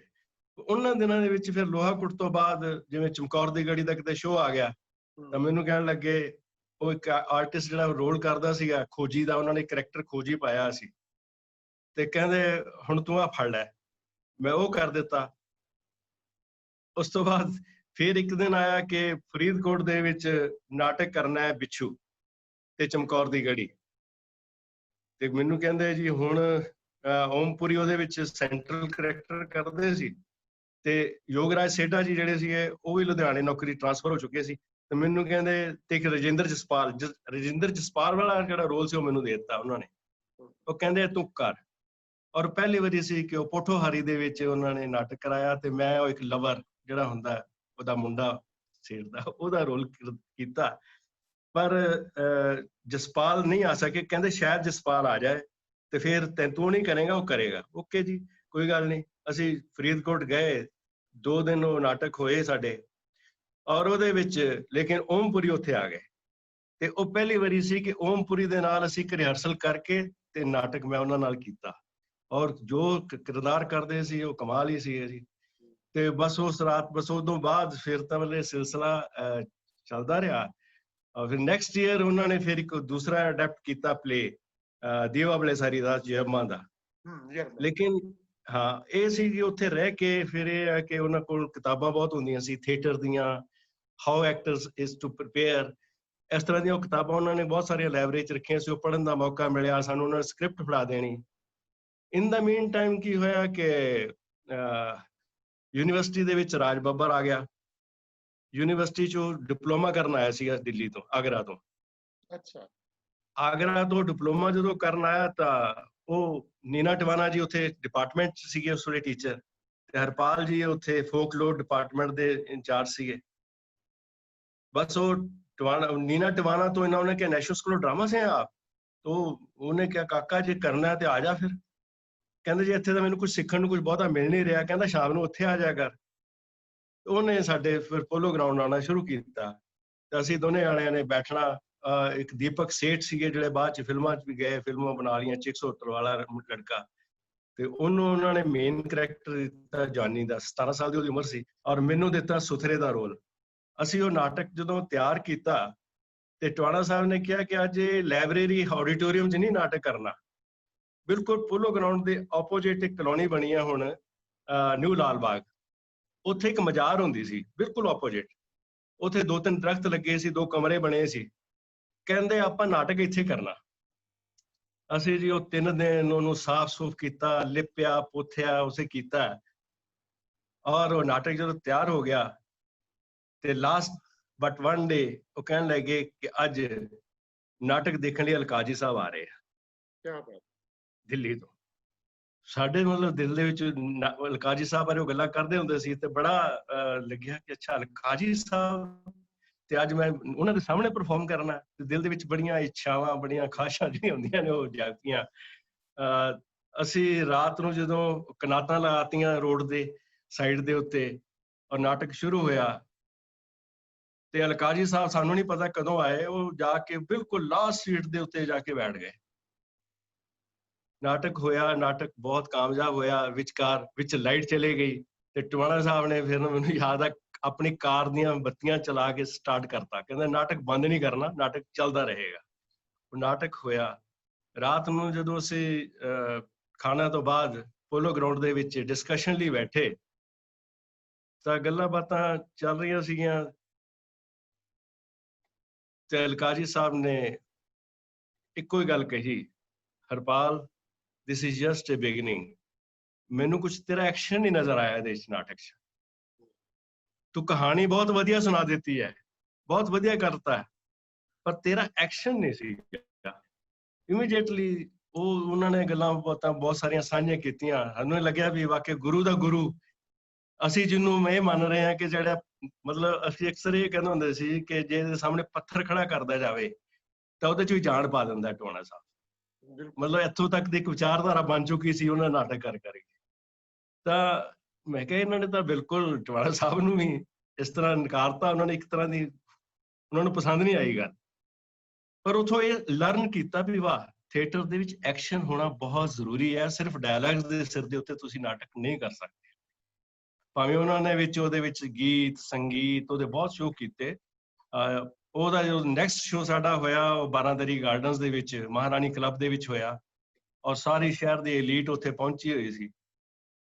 ਮੇਰੀ ਨੈਕਸਟ ਡੇ ਖੰਨੇ ਸੀਗੀ, ਉੱਥੇ ਪੋਸਟਿੰਗ ਹੋ ਚੁੱਕੀ ਸੀ ਤੇ ਮੈਂ ਖੰਨੇ ਜਾਣਾ ਸੀ। ਮੈਂ ਬੱਸ 'ਚ ਬੈਠਾ ਸੁਣ ਰਿਹਾ ਸੀ, ਕਹਿੰਦਾ ਜੀ ਅੱਜ ਰਾਤ ਨੂੰ ਅਸੀਂ ਨਾਟਕ ਦੇਖਿਆ ਲਾਇਬ੍ਰੇਰੀ ਦੇ ਵਿੱਚ ਮਹਾਰਾਣੀ ਕਲੱਬ ਦੇ ਵਿੱਚ। ਉਹ ਨਾਟਕ ਨਹੀਂ ਸੀ, ਵਾਕਈ ਇੱਕ ਫਿਲਮ ਸੀ। ਫਿਲਮ ਤਾਂ ਕੀ ਮਾਤ ਕਰੂਗੀ, ਕਹਿੰਦੇ ਪੰਜਾਬੀ ਦੇ ਨਾਟਕ ਦਾ ਐਡਾ ਕੁੱਚਾ ਮਿਆਰ ਹੋ ਚੁੱਕਿਆ ਸੀ ਉਸ ਵੇਲੇ। ਤਾਂ ਫਿਰ ਬਸ ਤੋਂ ਬਾਅਦ ਫਿਰ ਕੀ ਹੋਇਆ ਕਿ 71 ਦੇ ਵਿੱਚ ਲੜਾਈ ਲੱਗਣ, ਫਿਰ ਦੂਸਰੀ 71 ਦੀ ਜੋ ਲੜਾਈ ਲੱਗਣ ਲੱਗੀ ਤਾਂ ਉਹਨਾਂ ਨੇ ਬਲਵੰਤ ਗਾਰਗੀ ਹੋਰਾਂ ਦਾ ਨਾਟਕ ਉਹਨਾਂ ਨੇ ਹਿੰਦੁਸਤਾਨੀ ਦੇ ਵਿੱਚ ਜਿਹੜਾ ਅਡੈਪਟ ਕੀਤਾ ਸੀਗਾ, ਸਾਰਥਰ ਦਾ ਪਲੇ ਮੈਨ ਵਿਦਆਊਟ ਸ਼ੈਡੋਜ਼, ਉਹਦਾ ਪੰਜਾਬੀ ਟ੍ਰਾਂਸਲੇਸ਼ਨ ਹਿੰਦੁਸਤਾਨੀ ਟ੍ਰਾਂਸਲੇਸ਼ਨ ਵਤਨ ਕੇ ਲਈ ਮੇਰੇ ਆਯਾਮ ਉਹਨਾਂ ਨੇ ਮੁਕਤੀ ਬਾਈ ਨੇ ਔਰ ਬੰਗਲਾਦੇਸ਼ ਦੀ ਆਜ਼ਾਦੀ ਤੇ ਘੜਿਆ ਸੀ। ਉਹ ਨਾਟਕ ਉਹਨਾਂ ਨੇ ਉਹਨੂੰ ਟਵਾਣਾ ਸਾਹਿਬ ਨੂੰ ਦੇ ਦਿੱਤਾ। ਉਹ ਅਸੀਂ ਤਿਆਰੀ ਕਰਨੀ ਸ਼ੁਰੂ ਕਰ ਦਿੱਤੀ। ਬਲੈਕ ਆਊਟ ਹੋ ਜਾਂਦਾ ਸੀਗਾ, ਅਸੀਂ ਬਿਲਕੁਲ ਦੀਵੇ ਬਾਲ ਕੇ ਤੇ ਉਹਦੀ ਰਿਹਰਸਲਾਂ ਕਰਦੇ ਸੀਗੇ ਨਾਟਕ ਦੀਆਂ। ਉਹਦੇ ਨਾਟਕ ਦੇ ਫਿਰ ਅਸੀਂ 2 ਸ਼ੋਅ ਪਟਿਆਲੇ ਕੀਤੇ ਤੇ ਲੇਕਿਨ ਜਦੋਂ ਮੇਰੀ ਪੋਸਟਿੰਗ ਖੰਨੇ ਹੋ ਗਈ ਸੀ ਤੇ ਫਿਰ ਰਾਜ ਬੱਬਰ ਨੂੰ ਅੰਡਰ ਸਟੱਡੀ ਉਹਨਾਂ ਨੇ ਕਰਤਾ ਸੀ ਨਾਲ। ਤਾਂ ਉਹ ਮੈਨੂੰ ਇੱਕ ਉਸ ਵੇਲੇ ਚਿੱਠੀ ਪਾਤੀ ਸਾਡੇ ਕਿ ਖੰਨੇ, ਮੇਰੇ ਮੈਨੇਜਰ ਨੇ ਖੋਲ ਲਈ। ਖੋਲਣ ਤੋਂ ਬਾਅਦ ਉਹ ਦੇਖਿਆ, ਉਹ ਮੈਨੂੰ ਆਇਆ ਬਾਹਰ ਆ ਕੇ ਮੈਨੂੰ ਕਹਿੰਦਾ, ਉਹ ਕਾਕਾ, ਮੇਰੇ ਵੱਡੇ ਵੱਡੇ ਵਾਰ ਰੱਖੇ ਹੁੰਦੇ ਸੀ ਤੇ ਮੇਰੇ ਆ ਕੇ ਹੱਥ ਫੇਰਨ ਲੱਗ ਗਿਆ। ਕਹਿੰਦਾ ਕਾਕਾ ਤੂੰ ਆ ਵੀ ਕੰਮ ਕਰ ਲੈਣਾ। ਮੈਂ ਕਿਹਾ ਜੀ ਕੀ ਹੋ ਗਿਆ?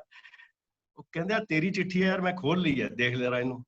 ਮੈਂ ਚਿੱਠੀ ਪੜ੍ਹੀ ਤੇ ਟਵਾਣਾ ਸਾਹਿਬ ਦੀ ਚਿੱਠੀ, ਉਹਦੇ 'ਚ ਇਹ ਲਿਖਿਆ ਸੀ ਵੀ ਸਾਡਾ ਨਾਟਕ ਚੰਡੀਗੜ੍ਹ ਹੈਗਾ, ਨਾਟਕ ਟੈਗੋਰ ਥੀਏਟਰ ਦੇ ਵਿੱਚ, ਤੇ ਤੂੰ ਆ ਕੇ ਰਿਹਰਸਲਾਂ ਕਰਿਆ ਕਰ। ਮੈਂ ਨੈਕਸਟ ਸੈਟਰਡੇ ਉੱਥੇ ਗਿਆ, ਰਿਹਰਸਲ ਕੀਤੀਆਂ 2 ਦਿਨ। ਪਰ ਰਾਜ ਬੱਬਰ ਵਾਜ਼ ਅੰਡਰ ਸਟੱਡੀ। ਜਿਸ ਦਿਨ ਪਰਫਾਰਮੈਂਸ ਹੋਣੀ ਸੀ ਰਾਤ ਨੂੰ, ਉਸ ਤੋਂ 1 ਦਿਨ ਪਹਿਲਾਂ ਪੂਰੀ ਜੀ ਸੈਟਿੰਗ ਲਾਤੀ, ਸਭ ਕੁਝ ਹੋਇਆ। ਰਾਤ ਦੇ 2 ਵਜ ਗਏ ਸਾਨੂੰ। ਉਹ ਇੱਕ ਬਿਲਕੁਲ ਡਾਰਕ ਰੂਮ ਬਣਾਇਆ ਗਿਆ ਸੀ ਜਿਹਦੇ ਵਿੱਚ ਉਹ ਸਾਰੇ ਕੈਦੀ ਜਿਹੜੇ ਉਹ ਕੈਦ ਕੀਤੇ ਜਾਂਦੇ ਆ, ਮਿਸਿਸ ਟਵਾਣਾ, ਯੋਗਰਾਜ ਸੇਠਾ, 3 ਪ੍ਰੋਫੈਸਰ ਸੀਗੇ। ਉਹ ਲੋਕ ਉਹਨਾਂ ਨੇ ਉਹ ਕਰ ਰਹੇ ਸੀ ਤੇ ਮੈਨੂੰ ਉਹਨਾਂ ਨੇ ਰੋਲ ਦਿੱਤਾ ਕਰਨਲ ਦਾ ਤੇ ਆਪ ਸੀ ਉਹ ਜਨਰਲ ਬਣੇ ਹੋਏ। ਜਦੋਂ ਅਸੀਂ ਨਾਟਕ ਰਿਹਰਸਲਾਂ ਕਰ ਕੇ ਚਲੇ ਗਏ ਤੇ ਮੈਂ ਵੀ ਚਲਾ ਗਿਆ ਤੇ ਉਧਰ ਰਾਜ ਵੀ ਆ ਗਿਆ ਸੀ। ਉਹਨੇ ਰਿਹਰਸਲਸ ਕੀਤੀਆਂ ਸੀ ਬਟ ਇਟ ਵਾਸ ਨਾਟ ਡਿਸਕਲੋਜ਼ਡ ਕਿ ਰੋਲ ਮੈਂ ਕਰਨਾ ਜਾਂ ਰਾਜ ਨੇ ਕਰਨਾ। ਔਰ ਮੈਨੂੰ ਇੰਨਾ ਕੌਨਫੀਡੈਂਸ ਸੀ ਕਿ ਮੈਂ 2 ਵਾਰੀ ਪਰਫਾਰਮੈਂਸ ਕਰ ਚੁੱਕਿਆ ਤੇ ਡੈਫੀਨੇਟਲੀ ਮੈਂ ਹੀ ਕਰਨਾ ਹੋਊਗਾ। ਪਰ ਉਹ ਮੈਨੂੰ ਨਾ ਛੇੜੀ ਜਾਣ, ਯੋਗਰਾਜ ਸੇਠਾ ਜੀ ਤੇ ਮਤਲਬ ਮੋੜ ਬੱਗਣ ਮਜ਼ਾਕ ਜੇ ਵਿੱਚ ਦੇਖਦੇ ਆ ਜੀ ਕੌਣ ਕਰੂਗਾ ਨਾ ਗੱਲਾਂ। ਤਾਂ ਨੈਕਸਟ ਡੇ ਫਿਰ ਅਸੀਂ ਉਹਦੀ ਫਿਨਿਸ਼ਿੰਗ ਕਰਕੇ ਸੈਟਿੰਗ ਦੀ ਜਦੋਂ 2 ਵਜੇ ਰਿਹਰਸਲ ਸ਼ੁਰੂ ਕੀਤੀ ਤੇ ਮੈਂ ਸਟਿਕ ਚੁੱਕੀ ਤੇ ਜਾ ਕੇ ਮੰਚ ਤੇ ਕੁਰਸੀ ਤੇ ਬੈਠ ਗਿਆ। ਜਦੋਂ ਮੈਂ ਕੁਰਸੀ ਤੇ ਬੈਠਿਆ ਮੈਂ ਸੋਚਿਆ ਕਿ ਟਵਾਣਾ ਸਾਹਿਬ ਐਂਟਰੀ ਲੈ ਰਹੇ ਨੇ। ਹੁਣ ਆਏ ਤੇ ਉਹਨਾਂ ਦਾ ਪਹਿਲਾ ਡਾਇਲੌਗ ਹੁੰਦਾ ਸੀਗਾ, ਉਹਨਾਂ ਨੇ ਆ ਕੇ ਮੇਰੇ ਮੋਢੇ ਤੇ ਹੱਥ ਰੱਖਿਆ ਤੇ ਆ ਕੇ ਮੈਨੂੰ ਕਹਿੰਦਾ ਕਿ ਬੇਟਾ ਜਗਜੀਤ ਅੱਜ ਰੋਲ ਰਾਜ ਕਰੇਗਾ। ਬਸ ਮੈਂ ਸਟਿਕ ਉੱਥੇ ਰੱਖੀ, ਉੱਥੋਂ ਉੱਠ ਕੇ ਬਾਹਰ ਆ ਗਿਆ ਔਰ ਬਾਹਰ ਆ ਕੇ ਬਸ ਜੋ ਇੱਕ ਹਾਲਾਤ ਹੁੰਦੇ ਆ ਅਸੀਂ ਉਹ ਨਾਟਕ ਉਹਨਾਂ ਨੇ ਸ਼ੁਰੂ ਕਰ ਲਿਆ ਔਰ ਮੈਂ ਟੈਗੋਰ ਥੀਏਟਰ ਦੇ ਬਾਹਰ ਆ ਕੇ ਲੌਨ ਦੇ ਵਿੱਚ ਭੁੱਬਾ ਮਾਰ ਕੇ ਰੋਇਆ ਔਰ ਇਹ ਪ੍ਰਣ ਕੀਤਾ ਕਿ ਜ਼ਿੰਦਗੀ ਭਰ ਮੈਂ ਨਾਟਕ ਕਰਾਂਗਾ, ਕੁਝ ਵੀ ਹੋ ਜਾਏ। ਬ੍ਰੇਕਸ ਆਈਆਂ, ਬਹੁਤ ਆਈਆਂ, ਲੇਕਿਨ ਉਹ ਇੱਕ ਪ੍ਰਣ ਜਿਹਾ ਉੱਥੇ ਜਿਵੇਂ ਲੈ ਲਿਆ। ਸੋ ਇਸ ਤਰ੍ਹਾਂ ਦੀ ਸਿਲਸਿਲਾ ਸੀ ਜੀ ਉਹਨਾਂ ਦੇ ਨਾਲ। ਫਿਰ ਮੈਂ ਬਿਲਕੁਲ ਇਹੀ ਗੱਲ ਜਿਹੜੀ ਦਵਿੰਦਰ ਜੀ ਸ਼ੁਰੂ ਵਿੱਚ ਗੱਲ ਅਸੀਂ ਕਰ ਰਹੇ ਸੀ, ਵੈਸੇ 5 ਵਜੇ ਤੋਂ ਪਹਿਲਾਂ ਵਾਲੀ ਗੱਲ, ਕਿ ਇਹ ਜਿਹੜੀ ਹਿਸਟਰੀ ਤੁਸੀਂ ਸੁਣਾ ਰਹੇ ਹੋ, ਜਿਹੜੇ ਐਕਸਪੀਰੀਅੰਸ ਤੁਸੀਂ ਸੁਣਾ ਰਹੇ ਹੋ, ਬਤੌਰ ਅਦਾਕਾਰ ਇੱਕ ਬਿਗਨਰ, ਇੱਕ ਜਿਹੜਾ ਆਉਂਦਾ ਹੈ ਕਈ ਚਾਹ ਲੈ ਕੇ ਆਉਂਦਾ ਹੈ, ਔਰ ਤੁਸੀਂ ਬਚਪਨ ਤੋਂ 1960-61 ਤੋਂ ਸ਼ੁਰੂਆਤ ਕਰਦੇ ਹੋ ਸਕੂਲ ਤੋਂ, ਔਰ ਫਿਰ ਤੁਸੀਂ ਕਿਵੇਂ ਕਾਲਜ ਟਾਈਮ ਦੇ ਵਿੱਚ, ਔਰ ਤੁਸੀਂ ਇਹ ਕਰਨਲ ਗੁਪਤੇ ਦਾ ਜ਼ਿਕਰ ਕੀਤਾ। ਮੈਂ ਉਹ ਤਾਂ ਹੀ ਰਿਪੀਟ ਕਰਕੇ ਪੁੱਛਿਆ ਸੀ ਕਿ ਕਰਨਲ ਗੁਪਤੇ ਜਿਹੜੇ ਲਾਈਟ ਐਂਡ ਸਾਊਂਡ ਵਾਲੇ ਕਿਹੜੇ, ਕਿਉਂਕਿ ਉਹਨਾਂ ਨੇ ਬਾਅਦ ਵਿੱਚ ਵੀ ਕਾਫੀ ਲਾਈਟ ਐਂਡ ਸਾਊਂਡ ਕੀਤੇ, ਬਹੁਤ ਸਾਰੇ, ਕਿਉਂਕਿ ਉਹਨਾਂ ਦੇ ਬੜੇ ਫੇਮਸ ਹੋਏ ਸੀਗੇ। ਔਰ ਉਹ ਜਿਹੜੀ ਤੁਸੀਂ ਇਹ ਸਾਰੀ, ਕਿਉਂਕਿ 71 ਦੀ ਜੰਗ ਵੇਲੇ ਜਿਹੜਾ ਤੁਸੀਂ ਇਹ ਜ਼ਿਕਰ ਕੀਤਾ ਇਸ ਨਾਟਕ ਦਾ, ਆਪਣੇ ਜਿਹੜਾ ਕਿ ਮੈਨ ਵਿਦਆਊਟ ਸ਼ੈਡੋਜ਼ ਹੈ ਨਾ, ਕਿ ਇਹ ਕਿਉਂਕਿ ਉਦਾਂ ਗਾਰਗੀ ਹੋਰਾਂ ਦੇ ਕਿਸੇ ਉਹਦੇ ਵਿੱਚ ਜ਼ਿਕਰ ਨਹੀਂ ਆਉਂਦਾ, ਕਿਉਂਕਿ ਮੇਰੇ ਖਿਆਲ ਉਹਨਾਂ ਨੇ ਹਿੰਦੁਸਤਾਨੀ ਵਿੱਚ ਅਡਾਪਟ ਕੀਤਾ ਇਹ ਪਲੇ। ਪਰ ਇਹ ਨਾਟਕ ਕਿਸੇ ਟਾਈਮ ਮੈਂ ਵੀ ਖੇਡਿਆ ਸੀਗਾ, ਯਾਨੀ ਕਿ ਮੇਰੀ NSD ਦੀ ਆਪਣੀ ਇਹ ਡਿਪਲੋਮਾ ਪ੍ਰੋਡਕਸ਼ਨ ਸੀਗੀ, ਤੇ ਮੈਨ ਵਿਦਆਊਟ ਸ਼ੈਡੋ, ਮੌਤ ਕੇ ਸਾਏ ਮੇ ਉਹਦਾ ਨਾਮ ਸੀਗਾ, ਉਹ ਟ੍ਰਾਂਸਲੇਸ਼ਨ ਸੀਗੀ ਹਿੰਦੀ ਦੀ, JM ਕੌਸ਼ਲ ਹੋਰਾਂ ਨੇ ਕੀਤੀ ਹੋਈ ਉਹ ਟ੍ਰਾਂਸਲੇਸ਼ਨ ਸੀ, ਜਿਹਦੇ ਵਿੱਚ ਸਾਰੇ ਜਿਹੜੇ ਰੈਵੋਲੂਸ਼ਨਰੀ ਜਿਹੜੇ ਉਹ ਕਿਵੇਂ ਕੈਦ ਨੇ ਇੱਕ ਤੈਅ ਤੇ ਉਹਨਾਂ ਦੇ ਉੱਤੇ ਜਿਹੜਾ ਜ਼ੁਲਮ ਹੈ ਉਹ ਮੈਂ ਜੀ ਪੂਰਾ ਮੁਜੀਬੁਰ ਰਹਿਮਾਨ ਦਾ ਉਹ ਕਰੈਕਟਰ ਸੀਗਾ ਬਣਾਇਆ ਗਿਆ ਉਹਨਾਂ ਨੇ।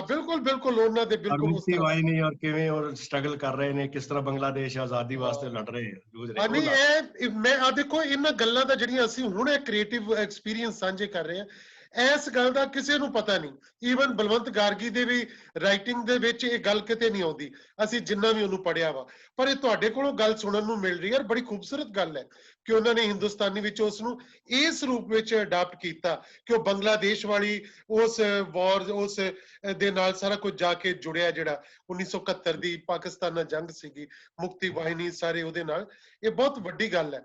ਔਰ ਮੈਂ ਹੁਣ ਇੱਕ ਚੀਜ਼ ਮੈਂ ਤੁਹਾਨੂੰ ਥੋੜਾ ਜਿਹਾ ਵਾਪਸ ਲੈ ਕੇ ਜਾਣਾ ਚਾਹੁੰਦਾ, ਮੈਂ ਜਾਣਨਾ ਚਾਹੁੰਦਾ ਕਿ ਟਿਵਾਣਾ ਸਾਹਿਬ ਦਾ ਤੁਸੀਂ ਕਿਉਂਕਿ ਬਹੁਤ ਕੰਮ ਕੀਤਾ, ਬੜੇ ਸਾਲ ਕੰਮ ਕੀਤਾ, ਔਰ ਬਤੌਰ ਅਦਾਕਾਰ ਕੰਮ ਕੀਤਾ, ਉਹਨਾਂ ਦਾ ਪ੍ਰੋਸੈਸ ਕਿੱਦਾਂ ਦਾ ਸੀਗਾ ਬਤੌਰ ਐਕਟਰ, ਤੁਹਾਨੂੰ ਤਿਆਰੀ ਕਰਵਾਉਣ ਦਾ, ਜਿਹੜਾ ਇੱਕ ਐਕਟਰ ਨੂੰ ਕਿੱਦਾਂ ਤਿਆਰੀ ਕਰਵਾਉਂਦੇ ਸੀਗੇ ਜਿਹੜਾ ਤੁਸੀਂ ਉਹਨਾਂ ਕੋਲ ਲਰਨ ਕਰ ਸਕੇ, ਜਿਹੜਾ ਬਾਅਦ ਵਿੱਚ ਵੀ ਤੁਹਾਡੇ ਕੰਮ ਆਇਆ? ਜੀ ਐਕਟਰ ਦੇ ਇਸ ਤਰ੍ਹਾਂ ਸੀ ਜੀ, ਉਹ ਇਕੱਲੇ ਸਿਰਫ ਐਕਟਰ ਨਹੀਂ ਸੀ ਤਿਆਰ ਕਰਦੇ, ਉਹ ਪੂਰੇ ਟੋਟਲ ਫੀਲਡ ਦੇ ਵਿੱਚ ਸਟੇਜ ਸੈਟਿੰਗ, ਮੇਕਅਪ, ਲਾਈਟਸ, ਉਹ ਹਰ ਇੱਕ ਦੀ ਤਿਆਰੀ ਜਿਹੜੀ ਉਹ ਐਕਟਰ ਨੂੰ ਕਰਾ ਦਿੰਦੇ ਸੀਗੇ। ਬਿਲਕੁਲ।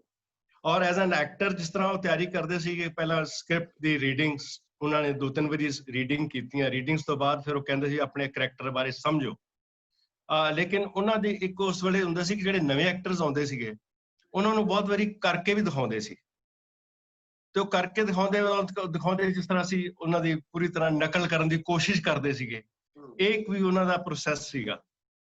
ਔਰ ਇੱਕ ਇਹ ਹੁੰਦਾ ਸੀ ਕਿ ਉਹ ਬੜੀ ਕਈ ਵਾਰੀ ਅਗਰੈਸਿਵ ਹੋ ਕੇ ਰੋਲ ਕਰਦੇ ਸੀ ਆਪ ਵੀ, ਤੇ ਅਸੀਂ ਜਦੋਂ ਉਹਨੂੰ ਵਾਚ ਕਰਦੇ ਸੀ ਵੀ ਇੰਨੀ એનર્ਜੀ ਇਹਨਾਂ ਦੇ ਵਿੱਚ ਆਉਂਦੀ ਕਿਵੇਂ ਹੈ। ਇਹ ਇੱਕ ਬਹੁਤ ਵੱਡੀ ਗੱਲ ਸੀ। ਮੈਂ ਇੱਕ ਛੋਟੀ ਜਿਹੀ ਐਗਜ਼ਾਮਪਲ ਦੇਣਾ ਕਿ ਜਿਸ ਤਰ੍ਹਾਂ ਉਹ ਇੰਨਾ ਕੁ ਖੁੱਭ ਜਾਂਦੇ ਸੀਗੇ ਤੇ ਅਸੀਂ ਉਹਨਾਂ ਨੂੰ ਦੇਖਦੇ ਸੀ, ਸਾਨੂੰ ਵੀ ਫਿਰ ਉਸ ਤਰ੍ਹਾਂ ਦੇ ਪ੍ਰੋਸੈਸ ਦੇ ਵਿੱਚ ਅਸੀਂ ਵੀ ਆਪਣੇ ਆਪ ਨੂੰ ਢਾਲਣ ਦੀ ਕੋਸ਼ਿਸ਼ ਕੀਤੀ ਕਿ ਜਿਸ ਤਰ੍ਹਾਂ ਟੈਗੋਰ ਥੀਏਟਰ ਦੇ ਵਿੱਚ ਨਾਟਕ ਹੋ ਰਿਹਾ ਸੀ, ਤਾਂ ਉੱਥੇ ਮੈਂ ਤਾਂ ਐਕਟ ਕਰ ਰਿਹਾ ਸੀ ਤੇ ਇੱਕ ਲੜਕਾ ਸੀ ਨਵਾਂ ਆਇਆ, ਤੇ ਦੀਪਕ ਸੇਠ ਵੀ ਉਹਦੇ ਵਿੱਚ ਇੱਕ ਕਰੈਕਟਰ ਕਰ ਰਿਹਾ ਸੀ, ਤੇ ਇੱਕ ਲੜਕਾ ਹੋਰ ਸੀ, ਉਹਦੀ ਡਿਊਟੀ ਲਗਾਤੀ ਕਿ ਤੂੰ ਕਰਟਨ ਤੇ ਹੋਣਾ, ਤੇ ਇਸ ਵੇਲੇ ਜਿਹੜੀ ਲਾਸਟ ਕਰਟਨ ਜਦੋਂ ਹੈ ਤੂੰ ਕਰਨਾ ਹੈ, ਉਹ ਤੇਰੀ ਡਿਊਟੀ ਹੈ। ਜਦੋਂ ਮੈਂ ਕਰੈਕਟਰ ਦਾ ਲਾਸਟ ਡਾਇਲੌਗ ਬੋਲਾਂਗਾ ਉਸ ਵੇਲੇ ਤੂੰ ਇਹ ਕਰਟਨ ਦੇ ਜਿਹੜਾ ਤੂੰ ਆਫ ਕਰ ਦੇਣਾ। ਤਾਂ ਨੀਨਾ ਟਿਵਾਣਾ ਤੇ ਔਰ ਉਹ ਇੰਨਾ ਉਹਨਾਂ ਨੇ ਇਸ ਤਰ੍ਹਾਂ ਹੁੰਦਾ ਸੀ ਕਿ ਪਸੀਨੇ ਆ ਰਹੇ ਹੁੰਦੇ ਸੀ, ਪਸੀਨੇ ਨਾਲ ਭਿੱਜੇ ਪਏ ਸੀ, ਬੁਰਾ ਹਾਲ ਉਹਨਾਂ ਦਾ ਹੋਇਆ ਪਿਆ, ਔਰ ਕਟਾਰ ਉਹਨਾਂ ਨੇ ਕੱਢੀ ਹੋਈ ਹੈ ਵਜ਼ੀਰ ਖਾਨ ਦੇ। ਔਰ ਜਦੋਂ ਮਤਲਬ ਵੀ ਉਹ ਨੀਨਾ ਟਿਵਾਣਾ ਫੜ ਰਹੇ ਉਹਨਾਂ ਨੂੰ ਬੇਗਮ, ਔਰ ਜਦੋਂ ਉਹਨਾਂ ਨੇ ਕੀਤਾ ਤੇ ਉਹ ਲਾਸਟ ਮੂਮੈਂਟ ਤੇ ਉਸ ਲਾਸਟ ਜੇ ਆਇਆ ਨਹੀਂ ਤੇ ਲੜਕੇ ਨੇ ਜੀ ਉਹ ਕਰਟਨ ਕਰ ਦਿੱਤਾ। ਉਦੋਂ ਬਾਅਦ ਮੈਂ ਉਹ ਦੇਖਿਆ ਕਿ ਉਹ ਕਟਾਰ ਲੈ ਕੇ ਉਸ ਬੱਚੇ ਦੇ ਮਗਰ ਪੈ ਗਏ। ਬੜੀ ਮੁਸ਼ਕਿਲ ਉਹਨੂੰ ਸੰਭਾਲਿਆ ਗਿਆ ਕਿ ਯਾਰ ਕਹਿੰਦੇ ਤੂੰ ਮੈਨੂੰ ਅੱਜ ਮਾਰਤਾ ਏਦਾਂ, ਮਤਲਬ ਉਹਨਾਂ ਦੀ એનર્ਜੀ ਬਹੁਤ ਸੀ। ਫਿਰ ਦੂਸਰਾ ਇਹ ਸੀ ਕਿ ਉਹਨਾਂ ਨੇ ਡਿਸਕਸ ਕਰਦੇ ਸੀਗੇ ਇੰਡੀਵਿਜੂਅਲ ਕਰੈਕਟਰ ਦੇ ਨਾਲ ਵੀ। ਸਭ ਤੋਂ ਵੱਡੀ ਜਿਹੜੀ ਉੱਥੇ ਸਿੱਖਿਆ ਕਿ ਡਿਸਿਪਲਿਨ, ਵੀ ਰਿਹਰਸਲ ਇੰਨੇ ਵਜੇ ਸ਼ੁਰੂ ਹੈ ਤੇ ਸ਼ੁਰੂ ਹੈ, ਤੇ ਪਿਨ ਡ੍ਰੌਪ ਸਾਇਲੈਂਸ ਹੋਏਗੀ, ਕੋਈ ਬੰਦਾ ਫਾਲਤੂ ਇੱਧਰ ਉੱਧਰ ਗੱਲ ਨਹੀਂ ਕਰੇਗਾ ਜਦੋਂ ਤੱਕ ਮੈਂ ਰਿਹਰਸਲ ਕਰ ਰਿਹਾ। ਔਰ ਜਦੋਂ ਐਂਡ ਹੋਏਗਾ ਉਸ ਤੋਂ ਬਾਅਦ ਫਿਰ ਹੀ ਫਾਲਤੂ ਇੱਥੇ ਕਿਸੇ ਨੇ ਖਲੋਣਾ ਨਹੀਂ, ਆਪਣੇ ਘਰ ਜਾਓ, ਆਪਸ ਵਿੱਚ ਕੋਈ ਫਾਲਤੂ ਡਿਸਕਸ ਨਹੀਂ ਕਰਨਾ। ਇਹ ਪ੍ਰੋਸੈਸ ਅਸੀਂ ਉਹਨਾਂ ਤੋਂ ਬਹੁਤ ਜ਼ਿਆਦਾ ਮੈਂ ਸਿੱਖਿਆ। ਫਿਰ ਉਹਨਾਂ ਨੇ ਜਿਹੜਾ ਲਾਸਟ ਫਿਰ ਉਹਨਾਂ ਨਾਲ ਮੈਂ ਪਲੇ ਕੀਤਾ, ਉਹ ਸੀਗਾ ਫਲਾਈਜ਼ ਸਾਰਤਰ ਦਾ। ਸਾਰਤਰ ਦਾ ਪਲੇ ਉਹਨਾਂ ਨੇ ਉਹ ਡਾਕਟਰ ਗਿੱਲ ਸੀਗੇ। ਹਾਂਜੀ। ਹਾਂ, ਉਹ ਫਿਰ ਅਸੀਂ ਅਕਤੂਬਰ 1972 ਦੇ ਵਿੱਚ ਸੈਂਟਰਲ ਗੁਰੂ ਤੇਗ ਬਹਾਦਰ ਹਾਲ ਦੇ ਵਿੱਚ ਉਹ ਫਲਾਈਜ਼ ਨਾਟਕ ਖੇਡਿਆ ਗਿਆ। ਉਹਦੇ ਵਿੱਚ ਵੀ ਮੈਨੂੰ ਉਹਦਾ ਜਿਹੜਾ ਪ੍ਰੀਸਟ ਹੁੰਦਾ, ਚੀਫ ਪ੍ਰੀਸਟ, ਉਹਦਾ ਕਰੈਕਟਰ ਮੈਂ ਉਹ ਕੀਤਾ। ਫਿਰ 72 ਦੇ ਵਿੱਚ ਜਦੋਂ ਉਹਨਾਂ ਦਾ ਇਨ ਦਾ ਮੀਨ ਟਾਈਮ ਕੀ ਹੋਇਆ ਕਿ ਯੋਗਰਾਜ ਸੇਠਾ ਲੁਧਿਆਣਾ ਚਲੇ ਗਏ, ਨਿਰਮਲ ਰਿਸ਼ੀ ਲੁਧਿਆਣਾ ਸੀਗੇ, ਉਹ ਵੀ ਚਲੇ ਗਏ, ਔਰ ਮੋਹਨ ਬੱਗਨ ਮੁੰਬਈ ਜਾ ਚੁੱਕਿਆ ਸੀ। ਪਰ ਇਨ ਦਾ ਮੀਨ ਟਾਈਮ ਉਹਨਾਂ ਦਾ ਇੱਕ ਜੋ ਸਿਸਟਮ ਸੀ, ਜੋ ਉਹਨਾਂ ਨੂੰ ਕੈਨੇਡਾ ਦੇ ਵਿੱਚੋਂ ਉਹਨਾਂ ਨੇ ਅਰੇਂਜ ਕੀਤੇ ਕੁਝ ਸ਼ੋਜ਼, ਆਪਣੇ ਚਮਕੌਰ ਦੀ ਗੜੀ ਤੇ ਇਤਿਹਾਸ ਜਵਾਬ ਮੰਗਦਾ ਨੇ, ਕਿਉਂਕਿ ਉਹਨਾਂ ਦੇ ਰਿਲੇਸ਼ਨ ਦੇ ਵਿੱਚ ਉੱਥੇ ਲੋਕ ਰਹਿੰਦੇ ਸੀ, ਤੇ ਉਹਨਾਂ ਨੇ ਉਹ ਅਰੇਂਜ ਕਰ ਲਏ।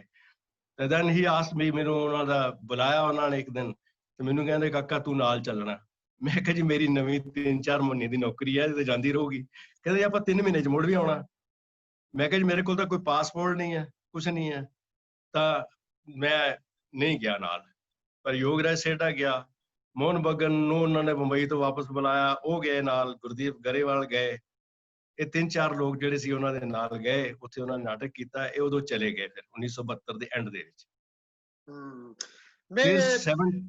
ਬਿਲਕੁਲ ਜੀ, ਜੀ ਤੁਸੀਂ ਗੱਲ ਪੂਰੀ ਕਰ ਲਓ ਜੀ। ਬਸ ਉਸ ਤੋਂ ਬਾਅਦ ਫਿਰ ਮੇਰੀ ਉਹ ਖੰਨੇ ਪੋਸਟਿੰਗ ਸੀ, ਤੇ ਮੇਰਾ ਉਹ ਗੈਪ ਜਿਹਾ ਆਇਆ 1 ਸਾਲ ਦਾ ਜੀ। ਤੇ ਦੈਨ ਸਟਾਰਟਸ ਕਿ ਮੈਂ ਇੱਕ ਦਿਨ ਵਾਪਸ ਆ ਰਿਹਾ ਸੀ ਬੱਸ ਦੇ ਵਿੱਚ ਗੋਬਿੰਦਗੜ੍ਹ ਤੋਂ, ਸੁਦੇਸ਼ ਵਰਮਾ, ਸਤੀਸ਼ ਵਰਮਾ ਦੇ ਵੱਡੇ ਬ੍ਰਦਰ, ਉਹ ਵੀ ਬੈਂਕ ਸੀ, ਮੇਰੇ ਕੁਲੀਗ ਸੀ, ਤੇ ਮੈਂ ਉਹਨਾਂ ਨੂੰ ਟਿਕਟਾਂ ਬੈਂਕ ਦੇ ਵਿੱਚ ਵੰਡ ਦਿੰਦਾ ਹੁੰਦਾ ਸੀ ਜਦੋਂ ਵੀ ਆਓ ਨਾਟਕ ਵੇਖੋ। ਤੇ ਮੈਨੂੰ ਕਹਿੰਦੇ, ਤੇ ਉਹ ਕਾਲਜ 'ਚ ਵੀ ਮੈਂ BSc ਤੋਂ BA ਕੀਤੀ ਸੀ, ਤੇ ਮੈਨੂੰ ਕਹਿੰਦੇ ਯਾਰ ਮੈਨੂੰ ਵੀ ਨਾਟਕ ਕਰਨ ਦਾ ਸ਼ੌਕ ਹੈ, ਆਪਾਂ ਨਾ ਸ਼ੁਰੂ ਕਰੀਏ ਕੁਛ। ਮੈਂ ਕਿਹਾ ਜੀ ਕਰ ਲੈਨੇ ਆ। ਤੇ ਅਸੀਂ ਫਿਰ ਪਟਿਆਲੇ ਸਭ ਤੋਂ ਪਹਿਲਾ ਨਾਟਕ ਬੈਂਕ ਦੇ ਕੋਈ ਸਾਡਾ ਫੰਕਸ਼ਨ ਸੀ, ਉਹਦੇ ਵਿੱਚ ਮੈਂ ਧਰਮਵੀਰ ਭਾਰਤੀ ਹੋਰਾਂ ਦਾ ਨਾਟਕ ਖੇਡਿਆ, ਆਵਾਜ਼ ਕਾ ਨਿਲਾਮ। ਉਹ ਨਾਟਕ ਦੇ ਵਿੱਚ ਉਹ ਮੇਰੇ ਪਹਿਲੇ ਐਕਟਰ ਬਣੇ, ਤੇ ਮੈਂ ਡਾਇਰੈਕਟਰ ਕਮ ਐਕਟਰ ਬਣਿਆ। ਯਾਨੀ ਇੱਥੋਂ ਤੁਹਾਡਾ ਇੱਕ ਦੂਸਰਾ ਕਹਿ ਲਓ ਕਿ ਟਰਨਿੰਗ ਪੁਆਇੰਟ ਹੈ ਐਕਟਰ ਤੋਂ ਅਗਲੀ ਵਾਲੀ ਗੱਲ ਜਿਹੜੀ ਹੈ ਨਾ ਜੀ, ਕਿ ਇਹਨੇ ਮੈਂ ਇਹ ਗੱਲਾਂ ਇਸੇ ਲਈ ਸਾਂਝੀਆਂ ਕਰ ਰਿਹਾ ਕਿ ਤੁਸੀਂ ਪਹਿਲੇ ਬ੍ਰਹਮ ਮਹਿੰਦਰਾ ਹੋਰਾਂ ਦਾ ਜ਼ਿਕਰ ਕੀਤਾ, ਜਿਹੜੇ ਉਹ ਮੰਤਰੀ ਨੇ ਆਪਣੇ, ਕਿ ਉਹ ਮਹਿੰਦਰ ਸੰਧੂ ਯਾਨੀ ਕਿ ਜਿਹੜੇ ਉਸ ਨਾਮ ਦੇ ਇੱਥੇ ਉਹਨਾਂ ਕੋਲ ਐਕਟਰ ਸੀਗੇ, ਔਰ ਉਹ ਮੈਨੂੰ ਯਾਦ ਹੈ ਉਹ ਫਿਲਮਾਂ ਦੇ ਵਿੱਚ ਵੀ ਉਹਨਾਂ ਨੇ ਬਤੌਰ ਹੀਰੋ ਵੀ ਮਹਿੰਦਰ ਸੰਧੂ, ਇੱਕ ਫਿਲਮ ਆਈ ਸੀ ਉਹਨਾਂ ਦੀ, ਆਈ ਸੀਗੀ। ਉਹ ਯਾਨੀ ਕਿ ਇਹ ਬੜੀਆਂ ਖੂਬਸੂਰਤ ਗੱਲਾਂ ਨੇ ਕਿ ਕਿਵੇਂ ਇਸ ਗੱਲ ਦਾ ਵੈਸੇ ਉਦਾਂ ਸਾਨੂੰ ਨਹੀਂ ਸੀ ਪਤਾ ਕਿ ਬ੍ਰਹਮ ਮਹਿੰਦਰਾ ਉਹੀ ਮਹਿੰਦਰ ਸੰਧੂ ਨੇ ਜਿਹੜੇ ਕਿ ਫਿਲਮ ਦੇ ਹੀਰੋ ਵੀ ਰਹੇ ਨੇ। ਤੇ ਅੱਛਾ, ਇਹ ਜਦੋਂ ਤੁਸੀਂ ਫਿਰ ਅਗਲਾ ਫਿਰ ਆਪਣਾ ਕਿਹੜਾ ਥੀਏਟਰ ਗਰੁੱਪ ਬਣਾਇਆ ਜਿਹਦੇ ਰਾਹੀਂ ਫਿਰ ਤੁਸੀਂ ਕਿੱਦਾਂ ਦੇ ਕੰਮ ਕਰਨੇ ਸ਼ੁਰੂ ਕੀਤੇ, ਜਦੋਂ ਕਿ ਆਲਰੇਡੀ ਤੁਹਾਡੇ ਕੋਲ ਇੱਕ ਇੰਨਾ ਵੱਡਾ ਪ੍ਰੋਫੈਸ਼ਨਲ ਥੀਏਟਰ ਗਰੁੱਪ ਤੁਸੀਂ ਛੱਡ ਕੇ ਆ ਰਹੇ ਸੀ, ਤੇ ਉਹ ਬਾਹਰ ਚਲੇ ਗਏ, ਤੁਸੀਂ ਆਪਣੀ ਜੌਬ 'ਚ ਬਿਜ਼ੀ ਸੀ, ਤੇ ਫਿਰ ਤੁਸੀਂ ਉਸ ਡਿਸਪਲਿਨ ਨੂੰ, ਉਸ ਲੈਗੇਸੀ ਨੂੰ ਸਾਰੀ ਨੂੰ ਤੁਸੀਂ ਆਪਣੇ ਕੰਮ ਦੇ ਵਿੱਚ ਕਿੱਦਾਂ ਢਾਲਿਆ? ਹਾਂ, ਮੈਂ ਹਾਂਜੀ, ਉਹ ਇਸ ਤਰ੍ਹਾਂ ਸੀਗਾ ਕਿ ਟਿਵਾਣਾ ਜੀ ਨੇ ਇੱਕ ਜੋ ਪਿਰਤ ਪਾਈ ਸੀ, ਉਹ ਇਹ ਸੀ ਕਿ ਅਸੀਂ ਵਰਲਡ ਥੀਏਟਰ ਡੇ 27 ਮਾਰਚ ਨੂੰ ਮਨਾਉਂਦੇ ਸੀ ਉਹ। ਤੋਂ ਮੈਂ ਦੇਖਿਆ ਕਿ ਉਹਨਾਂ ਨੇ 71 'ਚ ਵੀ ਮਨਾਇਆ ਤੇ 72 'ਚ ਵੀ ਮਨਾਇਆ, ਤੇ ਜੋ 73 ਆ ਗਿਆ, 73 ਦੇ ਵਿੱਚ ਵੀ ਉਹ ਜਾ ਚੁੱਕੇ ਸੀ, ਪਰ ਉਹ ਨਹੀਂ ਕਿਸੇ ਨੇ ਮਨਾਇਆ। 74 ਦੇ ਵਿੱਚ ਮਾਰਚ ਦੇ ਵਿੱਚ ਦੇ ਮਹੀਨੇ 'ਚ, ਫਰਵਰੀ ਦੇ ਮਹੀਨੇ 'ਚ ਨਾ ਇੱਕ ਲੜਕਾ ਸਾਡੇ ਨਾਲ ਸੀ, ਵਿਜੇ ਬਾਵਾ, ਉਹ ਆਯੁਰਵੈਦਿਕ ਕਾਲਜ ਦਾ ਸਟੂਡੈਂਟ ਸੀ। ਉਹ ਮੇਰੇ ਕੋਲ ਆ ਗਿਆ, ਤੇ ਨਸ਼ਿਆਂ ਦੀ ਗੱਲ ਅਸੀਂ ਅੱਜ ਕਰ ਰਹੇ ਹਾਂ ਕਿ ਨਸ਼ਿਆਂ ਨੇ ਸਾਡਾ ਪੰਜਾਬ ਵਿਗਾੜਤਾ ਹੈ, ਹਾਲਤ ਹੈ। ਉਸ ਵੇਲੇ ਵੀ ਚਿੰਤਤ ਸੀਗਾ ਮੁੰਡਾ, ਤੇ ਮੈਨੂੰ ਕਹਿੰਦਾ ਜੀ ਅਸੀਂ ਨਾ ਆਯੁਰਵੈਦਿਕ ਕਾਲਜ ਦੇ ਕੁਝ ਸਟੂਡੈਂਟ ਰਲ ਕੇ ਅਸੀਂ ਇੱਕ ਪ੍ਰੋਗਰਾਮ ਕਰਨਾ ਚਾਹੁੰਦੇ ਹਾਂ, ਨਸ਼ਿਆਂ ਦੇ ਵਿਰੁੱਧ ਅਸੀਂ ਇੱਕ ਮੁਹਿੰਮ ਚਲਾਉਣਾ ਚਾਹੁੰਦੇ ਹਾਂ। ਮੈਨੂੰ ਕਹਿੰਦਾ, ਮੇਰੇ ਕੋਲ ਆਇਆ ਤੇ ਤੁਸੀਂ ਮੇਰੀ ਕੀ ਮਦਦ ਕਰੋਗੇ? ਮੈਂ ਕਿਹਾ ਯਾਰ ਬਾਵਾ, ਗੱਲ ਇਸ ਤਰ੍ਹਾਂ ਹੈ ਕਿ ਆਪਾਂ ਤਾਂ ਨਾਟਕ ਕਰਦੇ ਸੀ, ਇਹਦੇ ਲਈ ਜਿਵੇਂ ਵੀ ਆਪਾਂ ਪੋਸਟਰ ਬਣਾਉਣੇ ਆ ਜਾਂ ਕੋਈ ਪੇਂਟਿੰਗਸ ਬਣਾਉਣੀਆਂ ਜਾਂ ਕੋਈ ਐਗਜ਼ੀਬਿਸ਼ਨ ਲਗਾਉਣੀ ਹੈ, ਉਹਦੇ ਲਈ ਕੁਝ ਖਰਚਾ ਹੋਏਗਾ, ਤੇ 27 ਮਾਰਚ ਆ ਰਿਹਾ, ਕਿਉਂ ਨਾ ਆਪਾਂ ਵਰਲਡ ਥੀਏਟਰ ਡੇ ਮਨਾਈਏ, ਤੇ ਨਾਲੇ 4 ਪੈਸੇ ਵੀ ਇਕੱਠੇ ਹੋ ਜਾਣਗੇ ਸਾਡੇ ਕੋਲ। ਉਹ ਕਹਿੰਦਾ ਜੀ ਠੀਕ ਹੈ। ਅਸੀਂ ਉਹ ਤਿਆਰੀ ਸ਼ੁਰੂ ਕਰ ਦਿੱਤੀ, ਔਰ ਕਮਾਲ ਇਹ ਹੋਇਆ ਕਿ ਕਿਉਂਕਿ ਮੈਂ ਟਿਵਾਣਾ ਸਾਹਿਬ ਦੇ ਕੋਲੋਂ ਮਤਲਬ ਆਦਤ ਪਾ ਲਈ ਸੀ ਪੜ੍ਹਨ ਦੀ, ਨਾਟਕ ਪੜ੍ਹਨ ਦੀ, ਤੇ ਲਾਇਬ੍ਰੇਰੀ ਅਕਸਰ ਜਾਂਦਾ ਸੀ ਤੇ ਮੈਂ ਯੂਜੀਨ ਓਨੀਲ ਹੋਰਾਂ ਦਾ ਇੱਕ ਪਲੇ ਸੀ ਛੋਟਾ ਜਿਹਾ, ਉਹਨਾਂ ਦੇ ਮੈਂ ਨਾਟਕ ਪੜ੍ਹੇ ਤੇ ਉਹਦੇ ਵਿੱਚ ਇਹ ਵਾਈਫ ਫਾਰ ਏ ਲਾਈਫ ਇੱਕ ਨਾਟਕ ਨਿਕਲ ਕੇ ਆਇਆ, ਜਿਹੜਾ ਬਹੁਤ ਛੋਟਾ ਜਿਹਾ ਨਾਟਕ ਸੀ, 15 ਮਿੰਟ ਦਾ। ਮੈਂ ਉਹਨੂੰ ਪੰਜਾਬੀ ਚ ਟ੍ਰਾਂਸਲੇਟ ਕੀਤਾ ਤੇ ਉਹਦੀ ਰਿਹਰਸਲ ਸ਼ੁਰੂ ਕਰ ਦਿੱਤੀ। ਸੁਦੇਸ਼ ਵਰਮਾ, ਮੈਂ ਤੇ ਇੱਕ ਆਯੁਰਵੈਦਿਕ ਕਾਲਜ ਦਾ ਸਟੂਡੈਂਟ ਸੀ, ਉਹਨਾਂ ਨੇ ਤਿੰਨਾਂ ਨੇ ਉਹ ਕੀਤਾ। ਮੈਂ ਇੱਕ ਨਾਟਕ ਦੀ ਰਿਹਰਸਲ ਸ਼ੁਰੂ ਕੀਤੀ, ਮੁੰਡੇ ਹੋਰ ਆ ਗਏ ਆਯੁਰਵੈਦਿਕ ਕਾਲਜ ਦੇ, ਜਾਂ ਕੁਝ ਹੋਰ ਸਟੂਡੈਂਟਸ ਆ ਗਏ, ਉਹ ਕਹਿਣ ਲੱਗੇ ਜੀ ਅਸੀਂ ਵੀ ਕਰਨਾ ਹੈ। ਮੈਂ ਸੁਪਨੇ ਸਾਜ਼ ਨਾਟਕ ਡਾਕਟਰ ਹਰਚਰਨ ਸਿੰਘ ਦਾ ਉਹ ਵੀ ਲੈ ਲਿਆ ਪੰਜਾਬੀ ਦੇ ਵਿੱਚ। ਔਰ ਤੀਸਰਾ ਨਾਟਕ, ਮੈਂ ਉਹਦੇ ਬਾਰੇ ਚਰਚਾ ਪੜ੍ਹੀ ਸੀ ਕਿ ਓਮਪੁਰੀ ਹੋਰਾਂ ਨੇ ਇੱਕ ਨਾਟਕ ਕੀਤਾ ਹੈ ਕਾਫੀ ਹਾਊਸ ਮੇਂ ਇੰਤਜ਼ਾਰ, ਉੱਥੇ ਦਿੱਲੀ ਦੇ ਵਿੱਚ। ਮੈਂ ਉਹ ਨਾਟਕ ਮੰਗਵਾਇਆ, ਮੈਂ ਨਾਟਕ ਕੀਤਾ, ਮੈਂ ਉਹਦੀ ਰਿਹਰਸਲ ਵੀ ਸ਼ੁਰੂ ਕਰ ਦਿੱਤੀਆਂ, 3 ਨਾਟਕ। ਤਾਂ ਸਰ ਜੀ ਉਸ ਫੰਕਸ਼ਨ ਦੇ ਵਿੱਚ 3 ਨਾਟਕ ਹੋਏ। 23 ਮਾਰਚ ਨੂੰ ਅਸੀਂ ਪ੍ਰੋਗਰਾਮ ਸ਼ੁਰੂ ਕੀਤਾ, 3 ਦਿਨ ਦਾ ਉਹ ਪ੍ਰੋਗਰਾਮ ਚੱਲਿਆ।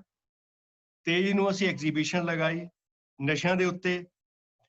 ਸ਼ਹਿਰ ਦੇ ਜਿਹੜੇ ਪਤਵੰਤੇ ਸਾਡੇ ਬਹੁਤ ਮਸ਼ਹੂਰ ਜਿਹੜੇ ਪੇਂਟਰ ਸੀਗੇ, ਤਰਲੋਕ ਸਿੰਘ ਹੁੰਦੇ ਸੀ, ਸਾਗਰ ਸਾਹਿਬ ਹੁੰਦੇ ਸੀ, ਉਹਨਾਂ ਦੀਆਂ ਪੇਂਟਿੰਗਸ ਲੈ ਕੇ ਅਸੀਂ ਲਾਇਬ੍ਰੇਰੀ ਹਾਲ ਦੇ ਵਿੱਚ ਪੇਂਟਿੰਗ ਲਗਾਤੀ। ਨਸ਼ਿਆਂ ਦੇ ਜਿਹੜੇ ਪੋਸਟਰ ਸੀ ਉਹ ਡਿਸਪਲੇ ਕਰਤੇ ਤੇ ਇਸ ਤਰ੍ਹਾਂ ਸਾਡਾ ਉਹ ਸਿਲਸਿਲਾ ਸ਼ੁਰੂ ਹੋ ਗਿਆ। 27 ਮਾਰਚ ਨੂੰ ਅਸੀਂ ਉਹ ਨਾਟਕ ਕੀਤੇ 3। ਸਾਡਾ ਉਹ ਗਰੁੱਪ ਬਣ ਗਿਆ ਇੱਕ ਛੋਟਾ ਜਿਹਾ, ਸਾਰਿਆਂ ਦੀ ਉਮਰ 20, 22, 21, 23, 24, ਬਸ ਇਸ ਉਮਰ ਦੇ ਸਾਰੇ ਲੋਕ ਸੀਗੇ। ਇਹ ਗਰੁੱਪ ਜਿਹੜਾ ਤੁਸੀਂ ਕਿੰਨੀ ਦੇਰ ਫਿਰ ਇਹ ਕੰਟੀਨਿਊ ਜਿਹੜਾ ਰੱਖਿਆ ਇਸ ਨੂੰ ਉੱਥੇ? ਮੈਂ ਇਹ ਐਕਚੁਅਲੀ ਗਰੁੱਪ ਉਹਨੇ ਜਿਹੜਾ ਸੀ ਨਾ ਜੀ, ਉਹਨਾਂ ਨੇ ਆਯੁਰਵੈਦਿਕ ਕਾਲਜ ਦੇ ਸਟੂਡੈਂਟ ਸੀ, ਉਹਨਾਂ ਦਾ ਸੀਗਾ, ਪਰ ਲੇਕਿਨ ਉਹਦਾ ਗਰੁੱਪ ਦਾ ਲੀਡਰ ਮੈਂ ਬਣ ਗਿਆ। ਮੈਂ ਥੀਏਟਰ ਹੀ ਕਰਨਾ ਸੀ, ਉਹ ਸਟੂਡੈਂਟ ਤਾਂ ਹੌਲੀ ਹੌਲੀ ਬਿਖਰ ਗਏ। ਲੇਕਿਨ ਮੈਂ ਉਸ ਤੋਂ ਬਾਅਦ ਅਸੀਂ ਅਗਸਤ ਦੇ ਮਹੀਨੇ ਦੇ ਵਿੱਚ ਮੈਂ ਡਾਕਟਰ ਲక్ష్ਮੀ ਨਾਰਾਇਣ ਲਾਲ ਦਾ ਪਲੇ ਰਕਤ ਕਮਲ, ਕਿਉਂਕਿ ਥੋੜਾ ਜਿਹਾ ਦਿਮਾਗ ਦੇ ਵਿੱਚ ਪਤਾ ਨਹੀਂ ਸ਼ੁਰੂ ਤੋਂ ਸੀ ਦੇਸ਼ ਭਗਤੀ, ਗਰੀਬੀ ਔਰ ਇਹਨੂੰ ਕਿਵੇਂ ਹਟਾਉਣਾ, ਦੇਸ਼ ਦੇ ਵਿੱਚ ਹਾਲਾਤ ਕੀ ਹੋ ਰਿਹਾ, ਉਹ ਹਿੰਦੀ ਦਾ ਨਾਟਕ ਮੈਂ ਜਦੋਂ ਪੜ੍ਹਿਆ ਤਾਂ ਮੈਨੂੰ ਲੱਗਿਆ ਕਿ ਇਹ ਨਾਟਕ ਕਰਨਾ ਚਾਹੀਦਾ ਹੈ। ਵਿਦੇਸ਼ਾਂ ਦੇ ਵਿੱਚ ਸਾਡੇ ਜਿਹੜੇ ਭਾਰਤ ਦੇ ਬਾਰੇ ਕਿਹੋ ਜਿਹੇ ਵਿਚਾਰ ਨੇ, ਉਹਦੇ ਵਿੱਚ ਸਾਰਾ ਕੁਝ ਦੱਸਿਆ ਸੀ। ਮਹਾਤਮਾ ਗਾਂਧੀ ਦਾ ਰੈਵੋਲੂਸ਼ਨ ਕੀ ਸੀ, ਸਮਤਾ ਬਰਾਬਰ ਦੇ ਵਿੱਚ ਜਾਤ ਪਾਤ ਤੋਂ ਦੂਰੀਆਂ ਕਿਵੇਂ ਕਰਨੀਆਂ। ਮੈਂ ਉਹ ਨਾਟਕ ਜਦੋਂ ਕੀਤਾ ਤੇ ਮੇਰੇ ਨਾਲ ਸ਼ਹਿਰ 'ਚ 20-25 ਲੜਕੇ ਜੁੜ ਗਏ, ਜਿਨ੍ਹਾਂ 'ਚੋਂ ਸੁਦੇਸ਼ ਵਰਮਾ, ਜੀਵਨ ਨੀਲ ਉਹ ਪੰਜਾਬ ਕਲਾ ਮੰਚ ਦੇ ਵਿੱਚ ਸੀਗੇ, ਤੇ ਹਰਜੀਤ ਕੈਂਸ ਸਟੂਡੈਂਟ ਯੂਨੀਵਰਸਿਟੀ ਤੋਂ ਉਹ ਵੀ ਆ ਗਏ। ਤਾਂ ਅਸੀਂ ਸਾਰਿਆਂ ਨੇ ਰਲ ਕੇ ਉਹ ਰਕਤ ਕਮਲ ਪਹਿਲਾ ਸ਼ੋਅ ਕੀਤਾ। ਔਰ ਉਹਦੇ 'ਚ ਉਸ ਸ਼ੋਅ ਦੇ ਵਿੱਚ ਇਸ ਤਰ੍ਹਾਂ ਹੋਇਆ ਕਿ ਪੂਰੇ ਸ਼ਹਿਰ ਦੀ ਐਡਮਿਨਿਸਟ੍ਰੇਸ਼ਨ ਨਾਲ ਜੁੜ ਗਈ, ਡਿਪਟੀ ਕਮਿਸ਼ਨਰ, ਸਾਡੇ ਬੈਂਕ ਦੇ MD ਵਗੈਰਾ ਸਾਰੇ। ਉਸ ਇੰਨਾ ਹੌਸਲਾ ਆਇਆ ਕਿ ਸਰਲਾ ਪ੍ਰਾਸ਼ਰ ਮਿਨਿਸਟਰ ਹੁੰਦੀ ਸੀ ਸ਼ੀਕੇਮ, ਉਹਨੇ 1600 ਰੁਪਏ ਸਾਨੂੰ ਅਨਾਉਂਸ ਕੀਤੇ ਉਸ ਵੇਲੇ। ਉਹ ਗ੍ਰਾਂਟ ਅਸੀਂ ਬੜੀ ਮੁਸ਼ਕਿਲ ਨਾਲ ਕਢਾ ਤਾਂ ਲਈ। ਫਿਰ ਅਗਲਾ ਸਿਲਸਿਲਾ ਸ਼ੁਰੂ ਹੋਇਆ ਕਿ ਅਸੀਂ ਜਦੋਂ ਡਾਕਟਰ ਹਰਚਰਨ ਸਿੰਘ ਹੋਰੀ ਕਹਿਣ ਲੱਗੇ ਕਾਕੇ ਤੁਸੀਂ ਤਾਂ ਬੜਾ ਵਧੀਆ ਕੰਮ ਕਰਨ ਲੱਗ ਪਏ ਹੋ, ਏਦਾਂ ਦੀਆਂ ਗੱਲਾਂ ਬਾਤਾਂ 'ਚ ਉਹਨਾਂ ਨੇ ਕੀਤਾ ਤੇ ਉਹਨਾਂ ਨੇ ਸਾਨੂੰ ਕਿਹਾ ਕਿ ਮੈਂ ਤੁਹਾਨੂੰ ਪੋਲੋ ਗਰਾਊਂਡ ਦੀਆਂ ਚਾਬੀਆਂ ਦਵਾ ਦਿੰਨਾ। ਅਸੀਂ ਬੇਬੇ ਹੋਰਾਂ ਕੋਲੋਂ ਜਾ ਕੇ ਮੈਂ ਚਾਬੀਆਂ ਲੈ ਆਇਆ, ਅਸੀਂ ਉਹਦੀ ਸਫਾਈ ਕੀਤੀ। ਉੱਥੇ ਫਿਰ ਅਸੀਂ ਸਾਰੇ ਸ਼ਾਮ ਨੂੰ ਰਿਹਰਸਲ ਕਰਨ ਲੱਗੇ। ਉਹਦਾ ਨਾਂ ਫਿਰ ਰੱਖਿਆ ਗਿਆ ਤੇ ਨੈਕਸਟ ਜਿਹੜਾ ਪਲੇ ਮੈਂ ਕੀਤਾ ਫਿਰ 27 ਮਾਰਚ ਆ ਗਈ 75। ਉੱਥੇ ਪ੍ਰਿਥਵੀ ਕਾ ਸਵਰਗ ਇੱਕ ਨਾਟਕ ਸੀ, ਰਾਮ ਕੁਮਾਰ ਵਰਮਾ ਹੋਰਾਂ ਦਾ ਲਿਖਿਆ, ਉਹ ਕਾਮੇਡੀ ਸੀ, ਸੈਟਾਇਰ ਸੀਗਾ ਉਹ ਮੈਂ ਨਾਟਕ ਕੀਤਾ। ਨਾਲ ਦੀ ਨਾਲ ਹਰਜੀਤ ਕੈਂਥ ਨੇ ਕੱਲ ਅੱਜ ਭਲਕ ਨਾਟਕ ਉਹਨਾਂ ਦੀ ਡਾਇਰੈਕਸ਼ਨ 'ਚ ਅਸੀਂ ਸ਼ੁਰੂ ਕਰ ਲਿਆ। ਤੀਜਾ ਅਸੀਂ ਚੰਨ ਚੜਿਆ ਲੇਡੀ ਗ੍ਰੇਗਰੀ ਦਾ ਉੱਥੇ ਸ਼ੁਰੂ ਕਰਤਾ। ਉਸ ਵਾਰ ਇੰਟੀਮੇਟ ਥੀਏਟਰ ਦੇ ਤੌਰ ਦੇ ਉੱਤੇ ਨਾ, ਉੱਥੇ ਹੀ ਅਸੀਂ ਉਹਦੇ ਸ਼ੋਅ ਜੇ ਕੀਤੇ 3-4 ਉੱਥੇ ਲਾਇਬ੍ਰੇਰੀ ਦੇ ਆਪਣੇ ਪੋਲੋ ਗਰਾਊਂਡ ਦੇ ਬਾਹਰ ਹੀ।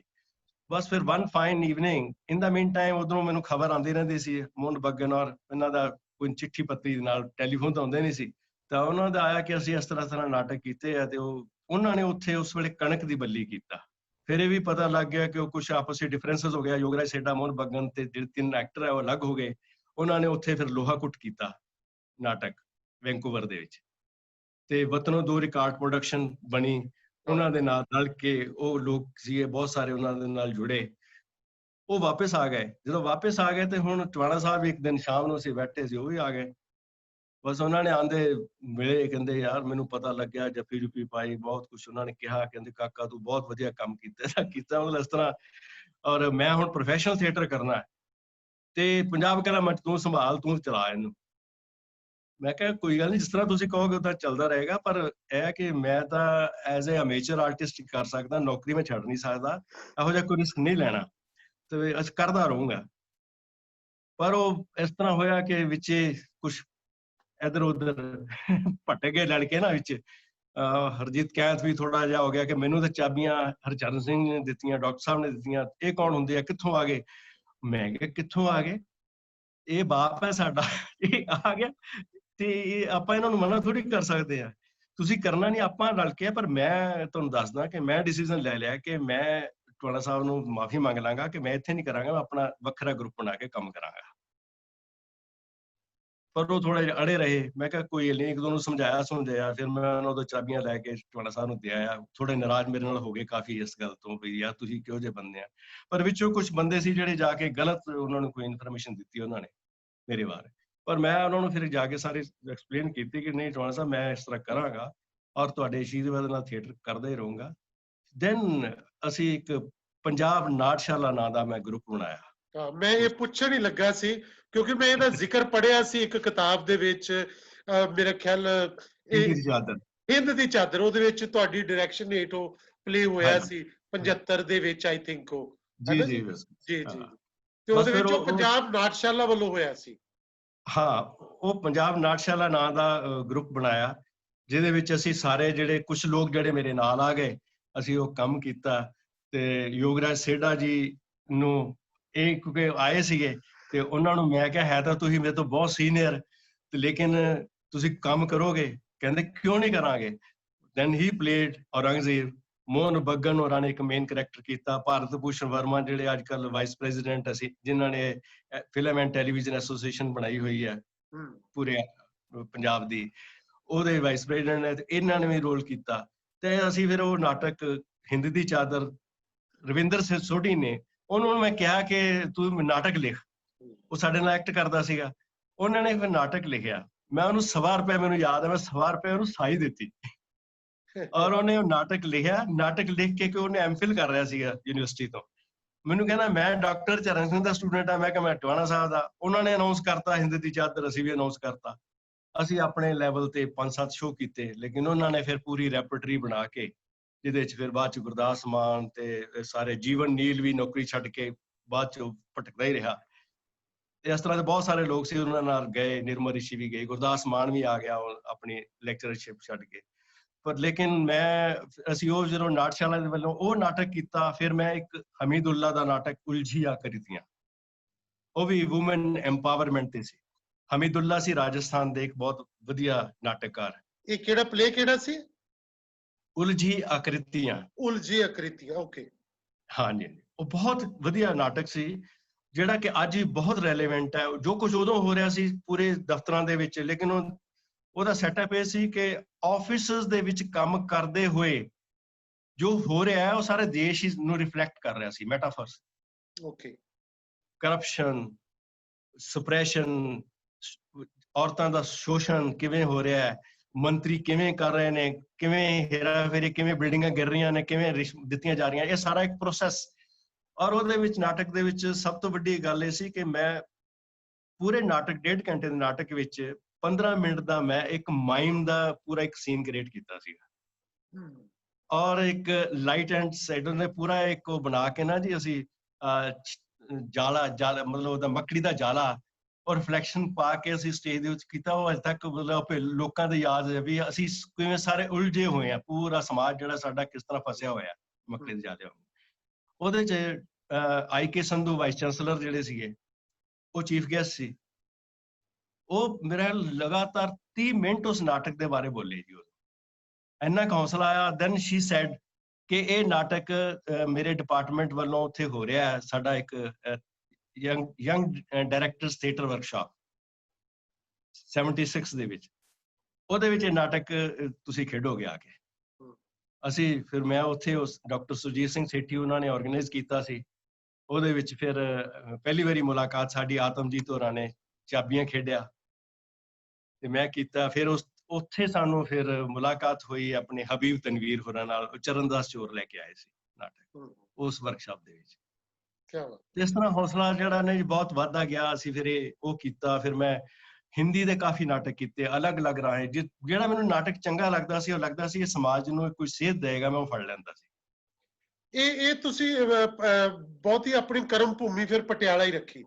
ਪਟਿਆਲੇ ਦੇ ਵਿੱਚ ਕਿਉਂਕਿ ਤੁਹਾਡਾ ਘਰ ਵੀ ਉੱਥੇ ਹੀ ਸੀ ਉਦੋਂ, ਸਾਰੇ ਉਹਦੇ ਪਟਿਆਲੇ ਸ਼ਹਿਰ ਦੇ ਵਿੱਚ ਸੀ ਤੁਸੀਂ? ਹਾਂ, ਨਹੀਂ ਪਟਿਆਲੇ ਸ਼ਹਿਰ ਦੇ ਵਿੱਚ ਸੀਗਾ, ਪਰ ਪਟਿਆਲੇ ਤੋਂ ਉੱਠਣਾ ਚੰਡੀਗੜ੍ਹ ਟੈਗੋਰ ਥੀਏਟਰ ਦੇ ਵਿੱਚ ਮੈਂ ਹਰ ਨਾਟਕ ਲੈ ਕੇ ਆਉਂਦਾ ਸੀਗਾ। ਓਕੇ, ਹਾਂ, ਉੱਥੇ ਮੈਂ ਆ ਕੇ ਕਰ ਜਾਂਦਾ ਸੀ। ਜਾਂ ਫਿਰ ਜੇ ਕਿਸੇ ਜਿਸ ਤਰ੍ਹਾਂ ਆਲੇ ਦੁਆਲੇ ਨਾਭੇ ਹੋ ਗਿਆ, ਨਾਭੇ ਕਰ ਦਿੱਤਾ ਸ਼ੋ। ਬਹੁਤਾ ਦੂਰ ਤੱਕ ਨਹੀਂ ਗਏ ਅਸੀਂ। ਇਹ ਤੁਹਾਡਾ ਜਿਹੜਾ ਥੀਏਟਰ ਗਰੁੱਪ ਸੀਗਾ ਫਿਰ, ਜਿਹੜਾ ਪੰਜਾਬ ਨਾਟਸ਼ਾਲਾ, ਇਹਦੇ ਰਾਹੀਂ ਮੁੜ ਕੇ ਇਹ ਜਿਹੜੇ ਸਾਰੇ ਨਾਟਕ ਇਸੇ ਬੈਨਰ ਹੇਠ ਕਰਦੇ ਰਹੇ ਤੁਸੀਂ? ਨਹੀਂ, ਇਹ ਨਾਟਕ ਹੋਇਆ ਉਲਝੇ ਕ੍ਰਿਤੀ ਹੋਇਆ। ਉਸ ਤੋਂ ਬਾਅਦ ਫਿਰ ਮੈਂ ਇੱਕ ਦਇਆ ਪ੍ਰਕਾਸ਼ ਸਿਨਹਾ, ਉਹਨਾਂ ਦਾ ਨਾਟਕ ਸੀ ਇਤਿਹਾਸ ਚੱਕਰ। ਉਹ ਇਤਿਹਾਸ ਚੱਕਰ ਨਾਟਕ ਖੇਡਿਆ। ਫਿਰ ਕੀ ਹੋਇਆ ਕਿ 74 ਤੋਂ ਬਾਅਦ 75 ਆ ਗਏ, ਸਾਈਮਲਟੇਨੀਅਸ ਦੋਨੇ ਗੱਲਾਂ ਚੱਲ ਰਹੀਆਂ ਨੇ।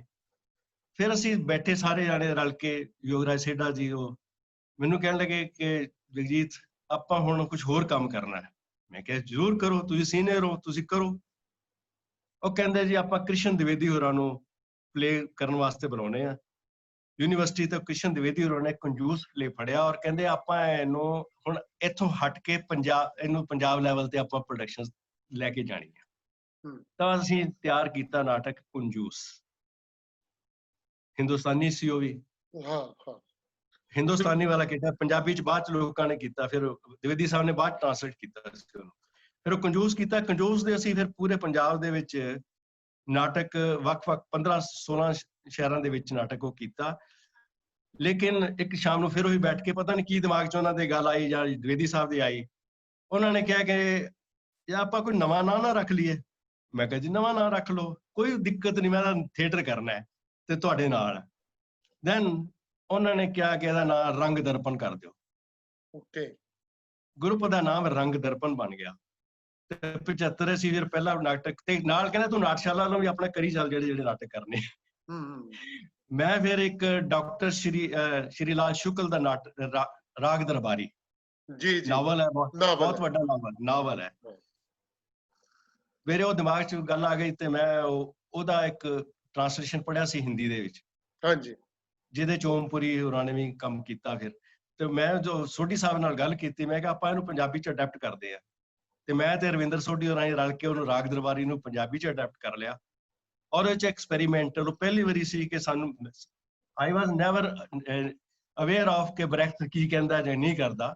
ਪਰ ਮੈਂ ਜਦੋਂ ਨਾਟਕ ਕੀਤਾ ਤੇ ਉਹਦੇ ਦੀ ਜਿਹੜੀ ਕ੍ਰਿਟਿਸਿਜ਼ਮ ਆਈ, ਉਹ ਕਹਿੰਦੇ ਜੇ ਬ੍ਰੈਖਟੀਅਨ ਟੈਕਨੀਕ ਤੁਸੀਂ ਕਿੱਥੋਂ ਸਿੱਖੀ, ਕਿਸ ਤਰ੍ਹਾਂ? ਮੈਂ ਕਿਹਾ ਮੈਨੂੰ ਤਾਂ ਪਤਾ ਹੀ ਨਹੀਂ ਹੈ, ਮੈਂ ਤੁਹਾਨੂੰ ਸਹੀ ਗੱਲ ਦੱਸਦਾ। ਮੈਂ ਕਿਹਾ ਮੈਨੂੰ ਨਹੀਂ ਪਤਾ ਇਹਦੇ ਬਾਰੇ। ਉਹਦੇ 'ਚ ਕੀ ਸੀਗਾ ਕਿ ਸਾਰੇ ਪਾਤਰ ਮੰਚ ਤੇ ਰਹਿੰਦੇ ਆ, ਕਿਸ ਤਰ੍ਹਾਂ ਉਹ ਐਕਚੁਅਲੀ ਉਹ ਏਦਾਂ ਸਰੀਨ ਸਾਹਿਬ, ਜਿਹੜੀ ਬ੍ਰੈਖਟੀਅਨ ਟੈਕਨੀਕ ਹੈ, ਬ੍ਰੈਖਟ ਨੇ ਜਿਹੜਾ ਉਹ ਇੰਡੀਆ ਤੋਂ ਸਿੱਖੀ ਹੋਈ ਹੈ।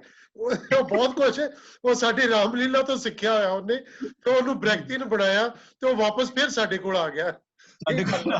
ਮੈਂ ਕਿਹਾ ਮੈਨੂੰ ਨਹੀਂ ਪਤਾ ਕੁਝ। ਖੈਰ ਉਹ ਨਾਟਕ ਸਰ ਫਿਰ ਇਸ ਤਰ੍ਹਾਂ ਦੀ ਧਾਰੀਵਾਲ ਸਾਹਿਬ ਬਹੁਤ ਹੀ ਕਾਮਯਾਬ ਹੋਇਆ। ਜਦੋਂ ਮੈਂ ਨਾਟਕ ਨੂੰ ਚੰਡੀਗੜ੍ਹ ਟੈਗੋਰ ਥੀਏਟਰ ਜਾ ਕੇ ਖੇਡਿਆ ਤੇ CL ਅਹੂਜਾ ਨੇ ਜੋ ਉਹਦੀ ਤਾਰੀਫ ਕੀਤੀ, ਉਹ ਛਪੀ ਟ੍ਰਿਬਿਊਨ ਦੇ ਵਿੱਚ। ਫਿਰ ਘੁੰਮਣ ਸਾਹਿਬ ਨੇ ਬਹੁਤ ਵੱਡਾ ਇਤਰਾਜ਼, ਜਦੋਂ ਪਟਿਆਲੇ ਸ਼ੋਅ ਕੀਤਾ ਸੀ ਤੇ ਘੁੰਮਣ ਸਾਹਿਬ ਨੇ ਆਪਣੇ ਆਰਟੀਕਲ 'ਚ ਲਿਖਿਆ ਸੀਗਾ ਕਿ ਮੈਂ ਸਰੀਰ ਨੂੰ 3 ਸਵਾਲ ਪੁੱਛਦਾ ਕਿ ਉਹ ਪੰਜਾਬੀ ਦੇ ਨਾਟਕਕਾਰਾਂ ਦੇ ਨਾਟਕ ਛੱਡ ਕੇ ਦੂਜੇ ਨਾਟਕ ਕਿਉਂ ਖੇਡਦਾ। ਤੀਜਾ ਕਿ ਇਹੀ ਨਾਟਕ ਨੂੰ ਉਹਨੇ ਅਡੈਪਟ ਕਿਉਂ ਕੀਤਾ ਜਦੋਂ ਉਹਦੇ ਕੋਲ ਨਾਟਕ ਸੀ। ਇਸ ਤਰ੍ਹਾਂ ਦੇ ਬਹੁਤ ਸਾਰੇ ਸਵਾਲ ਉਹਨਾਂ ਨੇ ਮੇਰੇ ਖੜੇ ਕਰਤੇ। ਤੇ ਜਦੋਂ ਮੈਂ ਉਹ ਚੰਡੀਗੜ੍ਹ ਨਾਟਕ ਕੀਤਾ ਤਾਂ ਉਹਦੀ ਇੰਨੀ ਕੁ ਤਾਰੀਫ ਹੋ ਗਈ ਕਿ ਉਸ ਤੋਂ ਬਾਅਦ ਉਹਨਾਂ ਨੇ ਮੈਨੂੰ ਬੁਲਾਇਆ ਤੇ ਮੈਨੂੰ ਕਹਿੰਦਾ ਹੁਣ ਤੂੰ ਮੇਰਾ ਆਜ਼ਾਦੀ ਦਾ ਸੁਪਨਾ ਆਪਣੀ ਟੈਕਨੀਕ ਨਾਲ ਕਰ। ਬਾਅਦ ਵਿੱਚ ਮੈਂ ਉਹ ਖੇਡਿਆ ਉਹਨਾਂ ਦੇ ਲਾਈਫ, ਮਤਲਬ ਜ਼ਿੰਦੇ ਹੋਏ ਨਹੀਂ ਮੈਂ ਕਰ ਸਕਿਆ। ਬਾਅਦ ਚ ਮੈਂ ਉਹਨੂੰ ਪਲੇ ਨੂੰ ਕੀਤਾ ਸੀਗਾ। ਫਿਰ ਮੈਂ ਬਸ ਸਰੀਨ ਸਾਹਿਬ, ਇੱਕ ਮੈਂ ਹੁਣ ਕਿਉਂਕਿ ਆਪਾਂ ਟਾਈਮ ਦੇ ਮੁਤਾਬਕ ਅੱਗੇ ਕਾਫੀ ਵੱਧ ਰਹੇ ਹਾਂ, ਤੇ ਮੈਂ ਚਾਹੁੰਦਾ ਕਿ ਤੁਸੀਂ ਥੋੜਾ ਜਿਹਾ ਆਪਣੇ ਕੰਮ ਦੇ, ਜਿਹੜੀ ਤੁਹਾਡੀ ਕੰਮ ਦੀ ਸਪੈਸ਼ਲਟੀ ਸੀ ਕਿ ਬਤੌਰ ਅਦਾਕਾਰ, ਬਤੌਰ ਨਿਰਦੇਸ਼ਕ ਤੁਸੀਂ ਅਡੈਪਟੇਸ਼ਨਸ ਵੀ ਕੀਤੀਆਂ, ਤੁਸੀਂ ਆਪਣੇ ਥੀਏਟਰ ਗਰੁੱਪ ਵੀ ਬਣਾਏ। ਮੈਂ ਇਹ ਚਾਹੁੰਦਾ ਕਿ ਥੋੜਾ ਜਿਹਾ ਇਹ ਸਾਂਝਾ ਕਰੋ ਕਿ ਤੁਹਾਡਾ ਕੰਮ ਜਿਹੜਾ, ਇਹ ਦੂਜੇ ਜਿਹੜੇ ਕੰਮ ਉਸ ਵੇਲੇ ਨਾਲ ਹੋ ਰਹੇ ਸੀਗੇ, ਉਹਨਾਂ ਤੋਂ ਕਿਵੇਂ ਥੋੜਾ ਜਿਹਾ ਅਲੱਗ ਸੀਗਾ ਵੀ ਹਾਂ ਅਸੀਂ ਇੰਨਾ ਕੀ ਕੀਤਾ ਸੀ, ਪਰ ਇਹ ਡਿਫਰੈਂਸ ਸੀਗਾ ਵੀ ਦੂਜਿਆਂ ਨਾਲੋਂ ਤੇ ਅਸੀਂ ਇਹ ਦੇ ਸਕੇ ਇਹਦੇ ਵਿੱਚ। ਫਿਰ ਕਿਉਂਕਿ 80 ਤੋਂ ਬਾਅਦ ਫਿਰ ਹੋਰ ਦੌਰ ਸ਼ੁਰੂ ਹੋ ਗਿਆ, ਅੱਤਵਾਦ ਜੀ ਦਾ ਜੀ ਸਮਾਂ ਵੀ, ਹੈ ਨਾ? ਹਾਂ ਜੀ। ਆ ਫਿਰ 80 ਦੇ ਬਾਅਦ ਫਿਰ ਅਸੀਂ ਇਸ ਤਰ੍ਹਾਂ ਸੀ ਜੀ ਕਿ ਵੱਖਰਾ ਕੰਮ ਇਸ ਤਰ੍ਹਾਂ ਹੋਇਆ ਕਿ ਇੱਕ ਤਾਂ ਸਭ ਤੋਂ ਵੱਡੀ ਗੱਲ ਸੀ ਕਿ ਲੋਕ ਕਹਿੰਦੇ ਸੀ ਵੀ ਇੱਥੇ ਹਿੰਦੀ ਦਾ ਨਾਟਕ ਨਹੀਂ ਸਮਝਦੇ। ਹਾਂ। ਮੈਂ ਉਹਨਾਂ ਨੂੰ ਇਹ ਅਹਿਸਾਸ ਕਰਵਾਇਆ ਕਿ ਨਹੀਂ, ਹਿੰਦੀ ਦਾ ਨਾਟਕ ਨਾਟਕ ਹੈ, ਹਿੰਦੀ 'ਚ ਕਰੋ, ਪੰਜਾਬੀ 'ਚ ਕਰੋ, ਜਾਂ ਤੁਸੀਂ ਮਾਈਮ 'ਚ ਕਰ ਦਿਓ, ਨਾਟਕ ਲੋਕਾਂ ਨੂੰ ਸਮਝ ਆਉਣਾ ਚਾਹੀਦਾ। ਉਹ ਕੋਸ਼ਿਸ਼ ਕੀਤੀ, ਉਸ ਲੋਕਾਂ ਨੂੰ ਸਮਝ ਆਇਆ, ਅਸੈਪਟ ਕੀਤਾ। ਬਿਲਕੁਲ। ਦੂਸਰੀ ਫਿਰ ਬਾਅਦ ਵਿੱਚ ਫਿਰ ਮੈਂ ਦੂਸਰੀ ਜਿਹੜੀ ਸੀ ਇੱਕ ਫੜੀ, ਕਿਉਂਕਿ ਯੋਗਰਾਜ ਸੇਠਾ ਜੀ ਨੇ ਫਿਰ ਨੈਕਸਟ ਪਲੇ ਕੀਤਾ ਨੂਰ ਜਹਾਂ। ਉਹ ਸੀ ਕਿਉਂਕਿ ਫਿਰ ਅਸੀਂ ਉਹ ਪ੍ਰੋਫੈਸ਼ਨਲ ਲੈਵਲ ਵੱਲ ਤੁਰ ਪਏ। ਇਹ ਨੂਰ ਜਹਾਂ ਕਿਹਦਾ ਲਿਖਿਆ ਸੀ? ਕਪੂਰ ਸਿੰਘ ਘੁੰਮਣ ਹੋਰਾਂ ਦਾ। ਅੱਛਾ ਅੱਛਾ ਅੱਛਾ, ਓਕੇ। ਸਰਦਾਰ ਕਪੂਰ ਸਿੰਘ ਘੁੰਮਣ ਹੋਰਾਂ ਨੇ ਨਾਟਕ ਲਿਖਿਆ ਜਿਹੜਾ ਕਿ ਉਸ ਵੇਲੇ ਕੰਟੈਂਪਰੇਰੀ ਪੂਰਾ ਪੰਜਾਬ ਦੇ ਹਾਲਾਤ ਜਿਹੜੇ ਸੀਗੇ ਉਹ ਤੇ ਉਸ ਵੇਲੇ ਦੇ ਹਾਲਾਤ ਬਿਲਕੁਲ ਉਹਨੂੰ ਮਿਲਾ ਕੇ ਇਸ ਤਰ੍ਹਾਂ ਉਹਦੀ ਰਿਫਲੈਕਸ਼ਨ ਆਉਂਦੀ ਸੀ। ਉਹ ਨਾਟਕ ਫਿਰ ਅਸੀਂ ਖੇਡਿਆ, ਉਹ ਕਲਕੱਤਾ ਗਏ, ਕਲਕੱਤਾ ਦੇ ਵਿੱਚ ਉਹਦੇ 2-3 ਸ਼ੋਅ ਹੋਏ ਸਾਡੇ, ਗਵਰਨਮੈਂਟ ਵੱਲੋਂ ਗਏ ਸੀ। ਇਹ ਮੈਂ ਕਿਸੇ ਰਿਵਿਊ ਚ ਪੜਿਆ, ਮੇਰੇ ਖਿਆਲ ਇੱਕ ਸੇਠੀ ਸਾਹਿਬ ਦੀ ਵੀ ਇੱਕ ਕਿਤਾਬ ਹੈ ਰਿਵਿਊਜ਼ ਦੀ, ਕਾਫੀ ਸਾਰੀ ਇੱਕ ਛਪੀ ਹੋਈ ਹੈ, ਔਰ ਇੱਕ ਘੁੰਮਣ ਸਾਹਿਬ ਦੇ ਤੇ ਰਿਵਿਊ ਲੱਗਦੇ ਹੀ ਸੀ, ਉਹਦੇ ਵਿੱਚ ਇਸ ਨਾਟਕ ਦਾ ਜ਼ਿਕਰ ਸੀ ਨੂਰ ਜਹਾਂ ਦਾ। ਔਰ ਉਹਦੇ ਵਿੱਚ ਮੈਨੂੰ ਯਾਦ ਹੈ, ਮੈਂ ਸਪੈਸ਼ਲੀ ਅੰਡਰਲਾਈਨ ਕੀਤਾ ਕਿ ਉਹਨਾਂ ਨੇ ਕਮਲੇਸ਼ ਉੱਪਲ ਹੋਰਾਂ ਦਾ ਜ਼ਿਕਰ ਕੀਤਾ ਸੀ ਕਿ ਉਹਨਾਂ ਨੇ ਵੀ ਉਹ ਚ ਰੋਲ ਕੀਤਾ। ਕੀ ਇਹ ਉਹੀ ਨਾਟਕ ਹੈ? ਨਹੀਂ, ਕਮਲੇਸ਼ ਉੱਪਲ ਨੇ ਨਹੀਂ ਸੀ ਕੀਤਾ, ਪਤਾ ਨਹੀਂ ਉਹ ਯੂਨੀਵਰਸਿਟੀ ਅਲੱਗ ਨਾ ਹੋਇਆ ਹੋਵੇ। ਸਾਡੇ ਤਾਂ ਅਸੀਂ ਤਾਂ ਰਾਣਾ ਜੰਗ ਬਹਾਦਰ ਤੇ ਸਵਰਾਜ ਘੁੰਮਣ ਸਾਹਿਬ ਦੀ ਬੇਟੀ, ਇਹ ਮੇਨ ਕਰੈਕਟਰ ਸੀਗੇ, ਤੇ ਯੋਗਰਾਜ ਸੇਠਾ, ਮੈਂ ਤੇ ਮੋਹਨ ਬੱਗਨ, ਉਹ ਜਿਹੜੀ ਪੂਰੀ ਪੰਜਾਬ ਕਲਾ ਮੰਚ ਦੀ ਪੁਰਾਣੀ ਟੀਮ, ਓਕੇ। ਅਸੀਂ ਉਹ ਸਾਰੇ ਫਿਰ ਉੱਥੇ ਕਰਕੇ ਆਏ। ਉਸ ਤੋਂ ਬਾਅਦ ਫਿਰ ਮੈਂ ਜਦੋਂ ਇਸ ਤਰ੍ਹਾਂ ਚੱਲਦਾ, ਫਿਰ ਮੈਂ ਰਿਸ਼ਤਿਆਂ ਦਾ ਕੀ ਰੱਖੀਏ ਨਾ, ਇਹ ਨਾਟਕ ਜਦੋਂ ਅੱਤਵਾਦ ਦੇ ਜ਼ਮਾਨਾ ਆਇਆ, ਫਿਰ ਸੀਰੀਅਲ ਆਏ, ਫਿਰ ਮੈਂ ਉਸ ਵੇਲੇ ਆਤਮਜੀਤ ਹੋਰਾਂ ਤੋਂ ਪਰਮਿਸ਼ਨ ਲੈ ਕੇ ਮੈਂ ਉਹਦੇ 35-36 ਸ਼ੋਅ ਪੰਜਾਬ 'ਚ ਕੀਤੇ। ਅਸੀਂ ਸਾਰੇ ਹਰ ਥਾਂ ਤੇ ਗਏ, ਤੇ ਪਰ ਮੈਂ ਉਹਨਾਂ ਨੂੰ ਇਹ ਵੀ ਪਰਮਿਸ਼ਨ ਲਈ ਕਿ ਮੈਂ ਨਾ ਟੋਭਾ ਟੇਕ ਸਿੰਘ ਦੇ ਨਾਂ ਦੇ ਹੇਠ ਹੀ ਖੇਡੂੰਗਾ। ਕਹਿੰਦੇ ਖੇਡ ਲੈ ਯਾਰ, ਜਿਵੇਂ ਕਰਨਾ ਤੂੰ ਕਰ।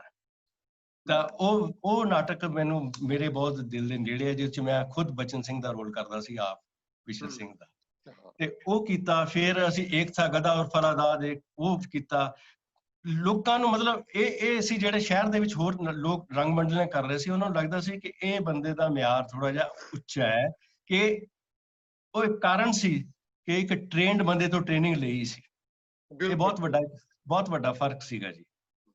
ਪ੍ਰੋਸੈਸ ਉਹਨਾਂ ਤੋਂ ਮੈਂ ਸਿੱਖਿਆ, ਕਿਸ ਤਰ੍ਹਾਂ ਮੈਨੇਜਮੈਂਟ, ਕਿਵੇਂ ਅਸੀਂ ਸਟੇਜ ਦੀ ਕਰਨੀ ਹੈ, ਕਿਵੇਂ ਅਸੀਂ ਕਾਸਟਿਊਮ ਨੂੰ, ਕਿਵੇਂ ਆਰਟਿਸਟਾਂ ਨੂੰ ਕਹਿਣਾ ਕਿ ਤੁਸੀਂ ਡਿਸਿਪਲਿਨ ਦੇ ਵਿੱਚ ਰਹੋ। ਪਰ ਇੱਕ ਗੇੜਾ ਬਹੁਤ ਰਿਹਾ ਕਿ ਹੌਲੀ ਹੌਲੀ ਲੋਕ ਜਿਹੜੇ ਸੀ ਉਹ ਟੀਵੀ ਵੱਲ ਇੱਧਰ ਨੂੰ ਭੱਜਣ ਲੱਗ ਪਏ। ਫਿਰ ਮੈਂ ਲਾਸਟ ਜਿਹੜਾ ਪਲੇ ਸੀਗਾ, ਅਸੀਂ ਉਤਪਲ ਦਾਦਾ ਦਾ ਮੈਂ ਪਲੇ ਜਿਹੜਾ ਲਿਆ, ਜਿਹੜਾ ਮੇਰੇ ਬਹੁਤ ਸੀਗਾ, ਸੂਰਜ ਦਾ ਸ਼ਿਕਾਰ। ਉਹਨੂੰ ਫਿਰ ਅਸੀਂ ਕਿਰਪਾਲ ਕਜ਼ਾਕ ਹੋਰਾਂ ਨੇ ਉਹਨੂੰ ਟਰਾਂਸਲੇਟ ਕੀਤਾ, ਤੇ ਅਸੀਂ ਵਾਰਾਣਸੀ ਤੋਂ ਕੁੰਵਰ ਜੀ ਅਗਰਵਾਲ ਜੀ, ਉਹਨਾਂ ਨੇ ਇਨਵਾਈਟ ਕੀਤਾ ਕਿ ਤੁਸੀਂ ਸਾਡੇ ਰੰਗ ਦਰਪਣ ਲਈ ਖੇਡੋ ਆ ਕੇ। ਕਿਉਂਕਿ ਫਿਰ ਮੈਂ ਇੱਕ ਪਾਲਿਸੀ ਬਣਾ ਲਈ ਕਿ ਮੈਂ ਹੀ ਇਹ ਸਾਰੇ ਨਾਟਕ ਨਹੀਂ ਕਰਾਂਗਾ, ਡਿਫਰੈਂਟ ਡਾਇਰੈਕਟਰਸ।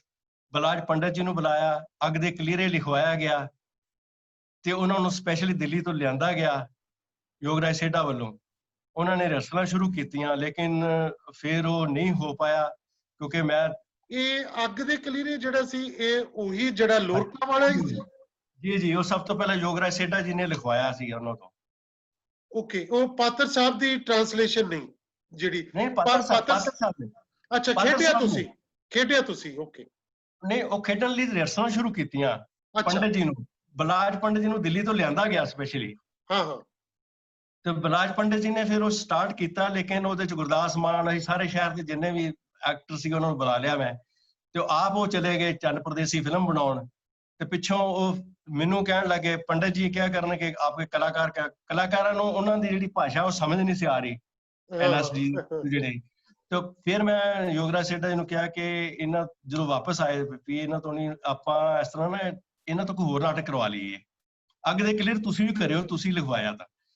ਫਿਰ ਉਹਨਾਂ ਨੇ ਜੀ ਉਹ 5ਵਾਂ ਸਵਾਰ ਨਾਟਕ ਅਸੀਂ ਫਿਰ ਉਹਨਾਂ ਨੇ ਖੇਡਿਆ। ਤਾਂ ਫਿਰ ਅਸੀਂ ਜਸਮਾ ਔੜਨ, ਯੋਗੇਸ਼ ਗੰਭੀਰ ਨੂੰ, ਤੇ 5 ਜਿੰਨੇ ਵੀ ਸਾਡੇ ਥੀਏਟਰ ਡਾਇਰੈਕਟਰ ਸੀ ਨਾ ਜੀ, ਆਪਣੇ ਯੂਨੀਵਰਸਿਟੀ ਦੇ ਪ੍ਰੋਫੈਸਰ, ਇਹਨਾਂ ਨੂੰ ਮੰਗਵਾ ਕੇ ਨਾਲ ਸਾਡੇ ਟ੍ਰੇਨਿੰਗ ਆਰਟਿਸਟਾਂ ਨੂੰ ਦਿੱਤੀ, ਤੇ ਉਹ ਸਾਡੇ ਨਾਲ ਕੰਮ ਕਰਦੇ ਰਹੇ।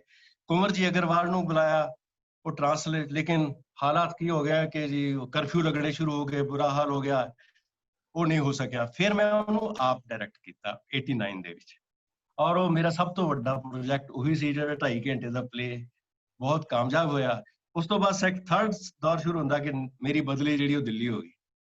ਫਿਰ ਮੈਂ ਦਿੱਲੀ ਜਾ ਕੇ ਫਿਰ ਉਹ ਬ੍ਰੇਕ ਆ ਗਈ, ਰੰਗ ਦਰਪਣ, ਨਾਟਸ਼ਾਲਾ ਸਭ ਜਿਹੜੀਆਂ ਧਰੀਆਂ ਰਹਿ ਗਈਆਂ।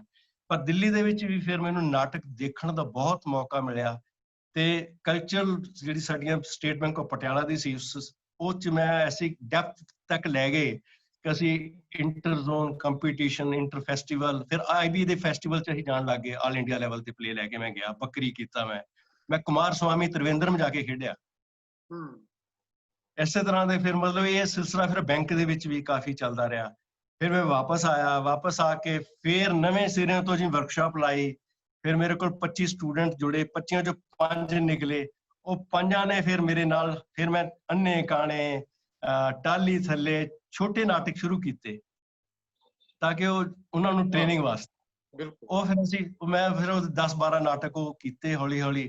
ਫਿਰ ਲਾਸਟ ਦੇ ਵਿੱਚ ਆ ਕੇ ਮੈਂ ਅਖੀਰਲਾ ਨਾਟਕ ਜਿਹੜਾ ਸੀਗਾ ਉਹ ਪਾਲੀ ਭੁਪਿੰਦਰ ਹੋਰਾਂ ਦਾ, ਉਹ ਨਾਟਕ ਖੇਡਿਆ, ਕੁਝ ਤਾਂ ਕਰੋ ਯਾਰੋ। ਹਾਂ, ਉਹ ਉਸ ਤੋਂ ਬਾਅਦ ਫਿਰ ਆ ਗਏ, ਇੱਥੇ ਆ ਕੇ ਮੈਂ ਫੰਦੀ ਕੀਤਾ। ਹਾਂ, ਫਿਰ ਤੁਸੀਂ ਯਾਨੀ ਕਿ ਰਿਟਾਇਰਮੈਂਟ ਤੋਂ ਬਾਅਦ ਵਾਲਾ ਜਿਹੜਾ ਉਹ ਫੰਦੀ ਹੈ? ਨਹੀਂ, ਉਸ ਤੋਂ ਰਿਟਾਇਰਮੈਂਟ ਤੋਂ ਬਾਅਦ ਬਹੁਤ ਸਾਰੇ ਨਾਟਕ ਸੀ, ਜਿਵੇਂ ਕੁਝ ਤਾਂ ਕਰੋ ਯਾਰੋ। ਅੱਛਾ, ਇਹ ਉਸ ਤੋਂ ਬਾਅਦ? ਪੱਤ ਝੜੇ ਪੁਰਾਣੇ, ਇਹ ਹਰਜਿੰਦਰ ਕੌਰ ਸਾਡੀ। ਰਕਤ ਕਮਲ ਚੋਂ ਗੱਲ ਸਭ ਤੋਂ ਵੱਡੀ ਮਹੱਤਵਪੂਰਨ ਇਹ ਹੈ ਕਿ ਰਕਤ ਕਮਲ ਚੋਂ ਜਿਹੜੇ 5 ਬੰਦੇ ਸੀ ਜਿਨ੍ਹਾਂ ਨੇ ਕੰਮ ਕੀਤਾ, ਸੁਦੇਸ਼ ਵਰਮਾ, ਸਤੀਸ਼ ਵਰਮਾ, ਸੋਹਨ ਧਾਰੀਵਾਲ ਗੋਬਿੰਦਗੜ੍ਹ ਵਾਲਾ, ਤਰਲੋਕ ਢਿੱਲੋਂ, ਹਰਜਿੰਦਰ ਢਿੱਲੋਂ, ਇਹ 6 ਬੰਦੇ ਡਾਇਰੈਕਟਰ ਬਣੇ ਪੰਜਾਬ ਦੇ ਡਿਫਰੈਂਟ ਏਰੀਆ ਦੇ। ਔਰ ਸਤੀਸ਼ ਵਰਮਾ ਜੀ, ਹੈਟਸ ਆਫ ਟੂ ਹਿਮ ਕਿ ਉਸ ਬੰਦੇ ਨੇ ਬਹੁਤ ਸਾਡਾ ਨਾਮ ਉੱਚਾ ਕੀਤਾ ਹੈ। ਇਸ ਵੇਲੇ ਦੁਨੀਆ 'ਚ ਉਹਦਾ ਨਾਂ ਜਾਣਿਆ ਜਾਂਦਾ ਪੰਜਾਬੀ ਰੰਗਮੰਚ ਦੇ ਵਿੱਚ, ਕਿ ਉਹਨਾਂ ਨੇ ਇੰਨੀ ਕੁ ਮਿਹਨਤ ਕੀਤੀ ਕਿ ਰੰਗਮੰਚ ਦੇ ਹੋ ਕੇ ਰਹਿ ਗਏ। ਬਿਲਕੁਲ ਮੈਂ ਤਾਂ ਹੀ ਸੀ, ਮੈਂ ਕਿਹਾ ਮੈਂ ਇਹ ਜਿਹੜੀਆਂ ਅਸੀਂ ਗੱਲਾਂ ਕਰਦੇ ਆਪਣੇ ਕ੍ਰੀਏਟਿਵ ਐਕਸਪੀਰੀਅੰਸ ਦੀਆਂ, ਕਿ ਉਸੇ ਹੀ ਲੜੀ ਦਾ ਇੱਕ ਹਿੱਸਾ ਆ ਕਿ ਅਸੀਂ ਆਪਣੇ ਜਿਹੜਾ ਰੰਗ ਇਤਿਹਾਸ ਹੈ, ਸਾਡਾ ਜਿਹੜਾ ਰੰਗ ਯਾਤਰਾ ਦਾ ਇਤਿਹਾਸ ਹੈ, ਇਹਨੂੰ ਅਸੀਂ ਆਪਣੇ ਇਹਨਾਂ ਦਿਨਾਂ ਵਿੱਚ ਜਿਹੜੀਆਂ ਇਹ ਗੱਲਾਂ ਅਸੀਂ ਕਰਦੇ ਪਏ ਹਾਂ। ਔਰ ਇਹ ਗੱਲਾਂ ਜਿਹੜੀਆਂ ਕਿਉਂਕਿ ਹੁਣ YouTube ਚੈਨਲ ਤੇ ਵੀ ਤੇ Facebook ਤੇ ਵੀ ਨੇ, ਤੇ ਲੋਕ ਬਹੁਤ ਇਸ ਨੂੰ ਸੁਣਦੇ ਵੀ ਨੇ, ਤੇ ਇਹ ਮੌਕਾ ਆਏਗਾ ਕਿ ਅਸੀਂ ਸੁਣ ਕੇ ਜਿਹੜੀਆਂ ਗੱਲਾਂ ਨੇ ਤੁਹਾਡੀਆਂ ਕੀਤੀਆਂ ਹੋਈਆਂ, ਇਹ ਕਿਧਰੇ ਕਲਮਬੰਦ ਵੀ ਹੋ ਜਾਣਗੀਆਂ, ਤੇ ਕਿਧਰੇ ਹਿਸਟਰੀ ਜਿਹੜੀ ਇਸ ਕਿਤਾਬ ਦੇ ਰੂਪ ਵਿੱਚ ਵੀ ਸਾਂਭੀ ਜਾਏਗੀ।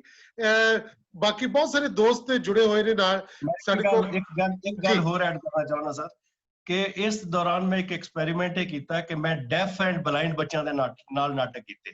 ਓ ਵਾਹ, ਕੀ ਬਾਤ। ਜਿਹੜੀ Patiala school for the deaf, Patiala school for the blind, ਮੈਂ ਉਹਨਾਂ ਦੇ ਨਾਲ ਆਤਮਾ ਵਿਕਾਊ ਮੈਂ 1986 ਚ ਖੇਡਿਆ ਸੀ, ਫਿਰ ਮੈਂ ਉਹਨਾਂ ਬੱਚਿਆਂ ਨਾਲ ਖੇਡਿਆ। ਬਹੁਤ ਵੱਡੀ ਗੱਲ ਹੈ। ਔਰ ਉਹ ਸਟੇਟ ਲੈਵਲ ਤੱਕ ਪਹੁੰਚ ਗਏ ਸੀ ਜੀ, ਉਹਨਾਂ ਨੂੰ ਡਿਸਟ੍ਰਿਕਟ ਲੈਵਲ ਤੱਕ ਫਸਟ ਆ ਗਏ ਸੀ, ਨਾਰਮਲ ਬੱਚਿਆਂ ਨੂੰ ਕੰਪੀਟ ਕਰਕੇ, ਬਲਾਈਂਡ ਬੱਚੇ। YouTube ਤੇ ਪਈ ਆ ਉਹ ਸਾਰੀ, ਉਹਨਾਂ ਨੇ ਸਕੂਲ ਵੱਲੋਂ। ਕੀ ਬਾਤ। ਤੋ ਹੁਣ ਅੱਜ ਕੱਲ ਫਿਰ ਇਸ ਤੋਂ ਬਾਅਦ ਫਿਰ ਫਿਲਮਾਂ ਦੇ ਵਿੱਚ ਕੁਝ ਛੋਟੇ ਰੋਲ ਕੀਤੇ ਨੇ। ਹੁਣ ਚੰਨ ਪਰਦੇਸੀ ਤੋਂ ਬਾਅਦ ਫਿਰ ਆ ਕੇ ਦੁਬਾਰਾ ਲਕੀਰਾਂ, ਤੇ ਹੁਣ ਮੈਂ 30 ਐਪੀਸੋਡ ਦੇ ਵਿੱਚ ਕੰਮ ਕੀਤਾ, ਤੂੰ ਪਤੰਗ ਮੈਂ ਡੋਰ ਦੇ ਵਿੱਚ ਵਿਲਨ ਦਾ ਰੋਲ ਕੀਤਾ ਹੈ। ਤੇ ਪਰ ਹੁਣ ਮੈਂ ਲਾਕਡਾਊਨ ਦੇ ਕਾਰਨ ਏਜ ਨੂੰ ਸਾਹਮਣੇ ਰੱਖਦੇ ਮੈਂ ਵਿਡਰਾ ਕਰ ਲਿਆ ਆਪਣੇ ਆਪ ਨੂੰ।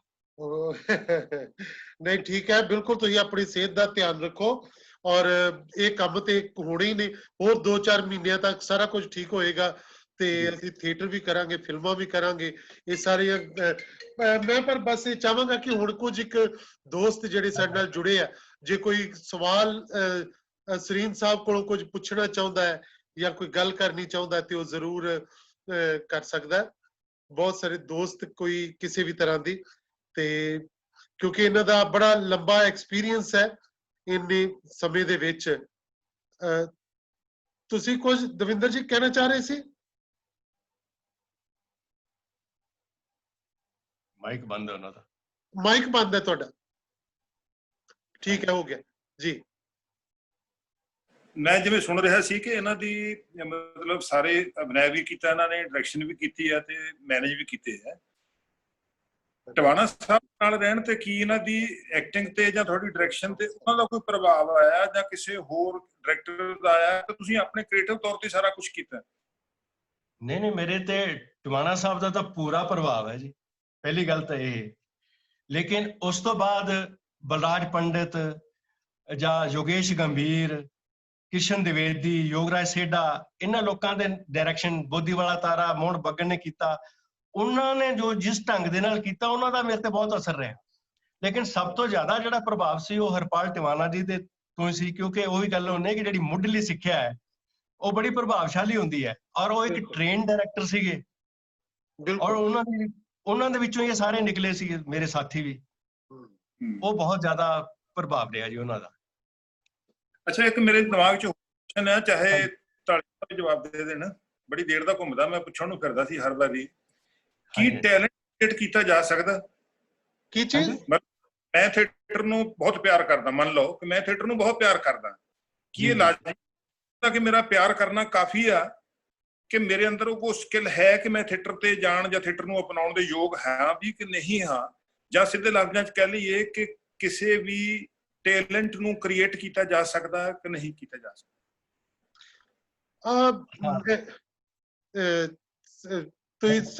ਮੈਂ ਵੀ ਗੱਲ ਕਰਦਾ, ਪਰ ਤੁਸੀਂ ਪਹਿਲੇ ਗੱਲ ਕਰੋ ਜੀ। ਇਸ ਤਰ੍ਹਾਂ ਹੈ ਜੀ ਕਿ ਬਹੁਤ ਸਾਰੇ ਮਤਲਬ ਟੈਲੈਂਟ ਕ੍ਰੀਏਟ ਕੀਤਾ ਵੀ ਜਾ ਸਕਦਾ ਹੈ, ਲੇਕਿਨ ਅੰਦਰ ਥੋੜੀ ਜਿਹੀ ਅੱਗ ਹੋਣੀ ਚਾਹੀਦੀ ਹੈ। ਫਿਰ ਉਹਨੂੰ ਭਾਂਬੜ ਬਾਲਣ ਵਾਸਤੇ ਜਾਣਾ ਹੀ ਪੈਣਾ ਕਿਸੇ ਨਾ ਕਿਸੇ ਗੁਰੂ ਕੋਲ। ਇਹ ਬਹੁਤ ਜ਼ਰੂਰੀ ਹੈ। ਬਿਲਕੁਲ, ਮੈਂ ਆਪ ਇਹ ਸਮਝਦਾ ਨਾ ਕਿ ਕਿਸੇ ਚੀਜ਼ ਨੂੰ, ਜਿਵੇਂ ਅਸੀਂ ਸਾਡੇ ਕੋਲ ਅਸੀਂ ਕਹੀਏ ਕਿ ਹਾਂ ਸਾਡੇ ਕੋਲ ਅਸ਼ੁਰੀ ਤੇ ਹੈ ਆ, ਪਰ ਉਹਨੂੰ ਤਿੱਖਿਆ ਤਾਂ ਕਰਨਾ ਹੀ ਪਏਗਾ, ਉਹਨੂੰ ਚੰਡਣਾ ਤਾਂ ਪਏਗਾ, ਹੈ ਨਾ। ਤੇ ਚੰਡਣ ਵਾਸਤੇ ਉਹ ਕਿਸੇ ਦੇ ਤੇ ਕੋਈ ਉਹ ਸਾਣ ਦੇ ਉੱਤੇ ਚੜਾਉਣਾ ਪਏਗਾ, ਜਿਹਦੇ ਕੋਲ ਸਾਣ ਹੋਏਗੀ ਉਹ ਸਾਣ ਤੇ ਲਾਉਣਾ ਪਏਗਾ, ਉਹਨੂੰ ਤਿੱਖਿਆ ਕਰਵਾਉਣਾ ਪਏਗਾ। ਸੋ ਮੇਰੇ ਖਿਆਲ ਸਾਡੇ ਅੰਦਰਲੀ ਜਿਹੜੀ ਜਿਗਿਆਸਾ ਹੁੰਦੀ ਹੈ, ਸਾਡੇ ਅੰਦਰਲੀ ਜਿਹੜੀ ਅੱਗ ਹੁੰਦੀ ਹੈ, ਉਸ ਨੂੰ ਜੇ ਅਗਰ ਕੋਈ ਸਹੀ ਦਿਸ਼ਾ ਮਿਲ ਜਾਏ, ਕੋਈ ਸਹੀ ਰਾਹ ਦੇਣ ਵਾਲਾ ਬਣ ਜਾਏ। ਇਸੇ ਕਰਕੇ ਅਸੀਂ ਕਹਿੰਦੇ ਆ ਵੀ ਟ੍ਰੇਨਿੰਗ ਕਿਉਂ ਜ਼ਰੂਰੀ ਹੈ? ਇਸੇ ਕਰਕੇ ਜ਼ਰੂਰੀ ਹੈ ਕਿ ਜਿਹੜੀਆਂ ਚੀਜ਼ਾਂ ਟ੍ਰੇਨਿੰਗ ਲੈ ਕੇ ਅਸੀਂ ਕੰਮ ਕਰਦੇ ਆ, ਜਿਹੜੇ ਕਿ ਉਹ ਜੋ ਕੰਮ ਹੁੰਦੇ ਆ ਉਹ ਆਪਣੀ ਵੱਖਰੀ ਇੱਕ ਪਹਿਚਾਣ ਬਣਦੀ ਹੈ, ਔਰ ਉਹਦੇ ਕਈ ਅਗਾਂਹ ਆਉਣ ਵਾਲੇ ਸਮਿਆਂ ਦੇ ਵਿੱਚ ਉਹ ਇੱਕ ਹਿਸਟਰੀ ਅਲੱਗ ਤਰ੍ਹਾਂ ਕ੍ਰੀਏਟ ਹੁੰਦੀ ਹੈ। ਤਾਂ ਹੀ ਅਸੀਂ ਪ੍ਰੋਫੈਸ਼ਨਲ ਹੁੰਨੇ ਆ, ਅਸੀਂ ਪਰਫੈਕਸ਼ਨ ਵੱਲ ਨੂੰ ਵੱਧਦੇ ਆ। ਉਸ ਵੇਲੇ ਸਾਡੀਆਂ ਜ਼ਿੰਮੇਵਾਰੀਆਂ ਕੁਝ ਹੋਰ ਤਰ੍ਹਾਂ ਦੀਆਂ ਹੋ ਜਾਂਦੀਆਂ। ਇਸ ਕਰਕੇ ਮੈਨੂੰ ਲੱਗਦਾ ਕਿ ਇਹ ਕ੍ਰੀਏਟ ਕੀਤੀਆਂ ਜਾ ਸਕਦੀਆਂ ਨੇ, ਕਿ ਬਸ ਹਲਕੀ ਜੀ ਕੋਈ ਚੀਜ਼ ਹੋਵੇ ਸਹੀ ਤੁਹਾਡੇ ਕੋਲ, ਤੇ ਅਸੀਂ ਉਹਨੂੰ ਰੰਦਾ ਲਾ ਦਈਏ, ਉਹਨੂੰ ਸ਼ਾਰਪ ਕਰ ਦਈਏ, ਤਾਂ ਫਿਰ ਸੰਭਾਵਨਾਵਾਂ ਵੱਧ ਜਾਂਦੀਆਂ ਨੇ।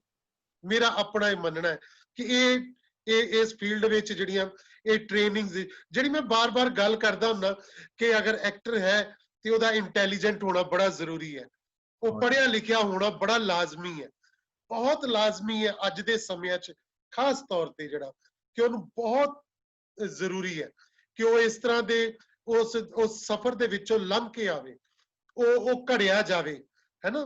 ਕਿ ਉਹਦੇ ਜਿਹੜੇ, ਜਿਵੇਂ ਅਸੀਂ ਕੋਈ ਕਲਮ ਘੜਦੇ ਆ ਤੇ ਕੁਝ ਅਸੀਂ ਬਾਹਰੋਂ ਲਾ ਦਿੰਨੇ ਆ, ਉਹਦੇ ਸੁੱਕਾ ਜਿਹਾ, ਤੇ ਸੋਹਣੀ ਚੀਜ਼ ਵਿੱਚੋਂ ਕਲਮ ਜਿਹੜੀ ਸ਼ਾਰਪ ਨਿਕਲ ਆਉਂਦੀ ਹੈ। ਇਦਾਂ ਦਾ ਕੁਝ ਨਿਕਲਣਾ ਚਾਹੀਦਾ। ਨਹੀਂ, ਬਿਲਕੁਲ ਠੀਕ ਹੈ, ਲੇਕਿਨ ਸਭ ਤੋਂ ਜਿਹੜੀ ਪ੍ਰੈਸ ਸਾਹਿਬ ਨੇ ਗੱਲ ਕਹੀ ਹੈ ਕਿ ਅਗਰ ਉਹਨੂੰ ਮੌਕਾ ਨਹੀਂ ਵੀ ਮਿਲਦਾ ਟ੍ਰੇਨਿੰਗ ਲੈਣ ਦਾ, ਕਿਸ ਤਰ੍ਹਾਂ ਕਿਤੇ ਮਤਲਬ ਕਿਸੇ ਪਲੇਟਫਾਰਮ ਤੇ ਜਾਣ ਦਾ ਮੌਕਾ ਨਹੀਂ ਮਿਲਿਆ, ਜਾਂ ਉਹਨੂੰ ਐਡਮਿਸ਼ਨ ਨਹੀਂ ਮਿਲੀ, ਜਾਂ ਉਹਦੇ ਹਾਲਾਤ ਕੁਝ ਕਰਦੇ ਇਹੋ ਜਿਹੇ ਸੀ, ਪਰ ਐਟਲੀਸਟ ਜੇ ਉਹਦੇ 'ਚ ਅੰਦਰ ਲਗਨ ਹੈ ਨਾ, ਮੈਂ ਕਹਿੰਦਾ ਉਹਨੂੰ ਥੀਏਟਰ ਦੇਖਣਾ ਜ਼ਰੂਰ ਚਾਹੀਦਾ। ਬਿਲਕੁਲ, ਉਹਦੀ ਜਿਹੜੀ ਅਬਜ਼ਰਵੇਸ਼ਨ ਹੈ ਥੀਏਟਰ ਦੇਖ ਕੇ, ਮੇਰੇ ਖਿਆਲ ਹੈ ਮੈਂ ਚੰਡੀਗੜ੍ਹ ਆ ਕੇ ਨਾ ਦੇਖਦੇ ਮੈਂ 45 ਨਾਟਕ ਜਿਹੜੇ ਉਹ ਦੇਖੇ ਹੈ, ਔਰ ਉਹਦੇ ਵਿੱਚ ਵੱਖ-ਵੱਖ ਤਰ੍ਹਾਂ ਦੇ ਵੱਖ-ਵੱਖ ਵੰਨਗੀਆਂ ਜੋ ਅਸੀਂ ਕਰਦੇ ਸੀ, ਹੁਣ ਬਹੁਤ ਕੁਝ ਬਦਲ ਗਿਆ ਹੈ। ਟੈਕਨੋਲੋਜੀ ਨੂੰ ਅਸੀਂ ਕਿਵੇਂ ਯੂਜ਼ ਕਰਨਾ ਹੈ, ਕਿੱਥੇ ਉਹ 'ਚ ਫਾਲਟ ਆ ਰਹੇ ਨੇ। ਮੈਂ ਉਸ ਤੋਂ ਬਾਅਦ ਮੈਂ ਇੱਕ ਐਕਸਪੈਰੀਮੈਂਟ ਕੀਤੇ ਨੇ, ਮੈਂ ਇੱਕ ਤਲਾਸ਼ ਪਲੇ ਕੀਤਾ, ਉਹਦੇ ਪਿੱਛੇ ਬੈਕਗਰਾਉਂਡ ਦੇ ਉੱਤੇ ਮੈਂ ਸਕਰੀਨ ਵੀ ਵਰਤੀ, ਮੈਂ ਸਾਰਾ ਕੁਝ ਕੀਤਾ। 16 ਮਿੰਟ ਦਾ ਨਾਟਕ ਸੀ, ਲੇਕਿਨ ਬਹੁਤ ਕਾਮਯਾਬ ਸੀ। ਉਹਨੂੰ ਰਿਕਾਰਡ ਕਰਕੇ ਫਿਰ ਉਹਦੇ 'ਚ ਖੇਡਿਆ।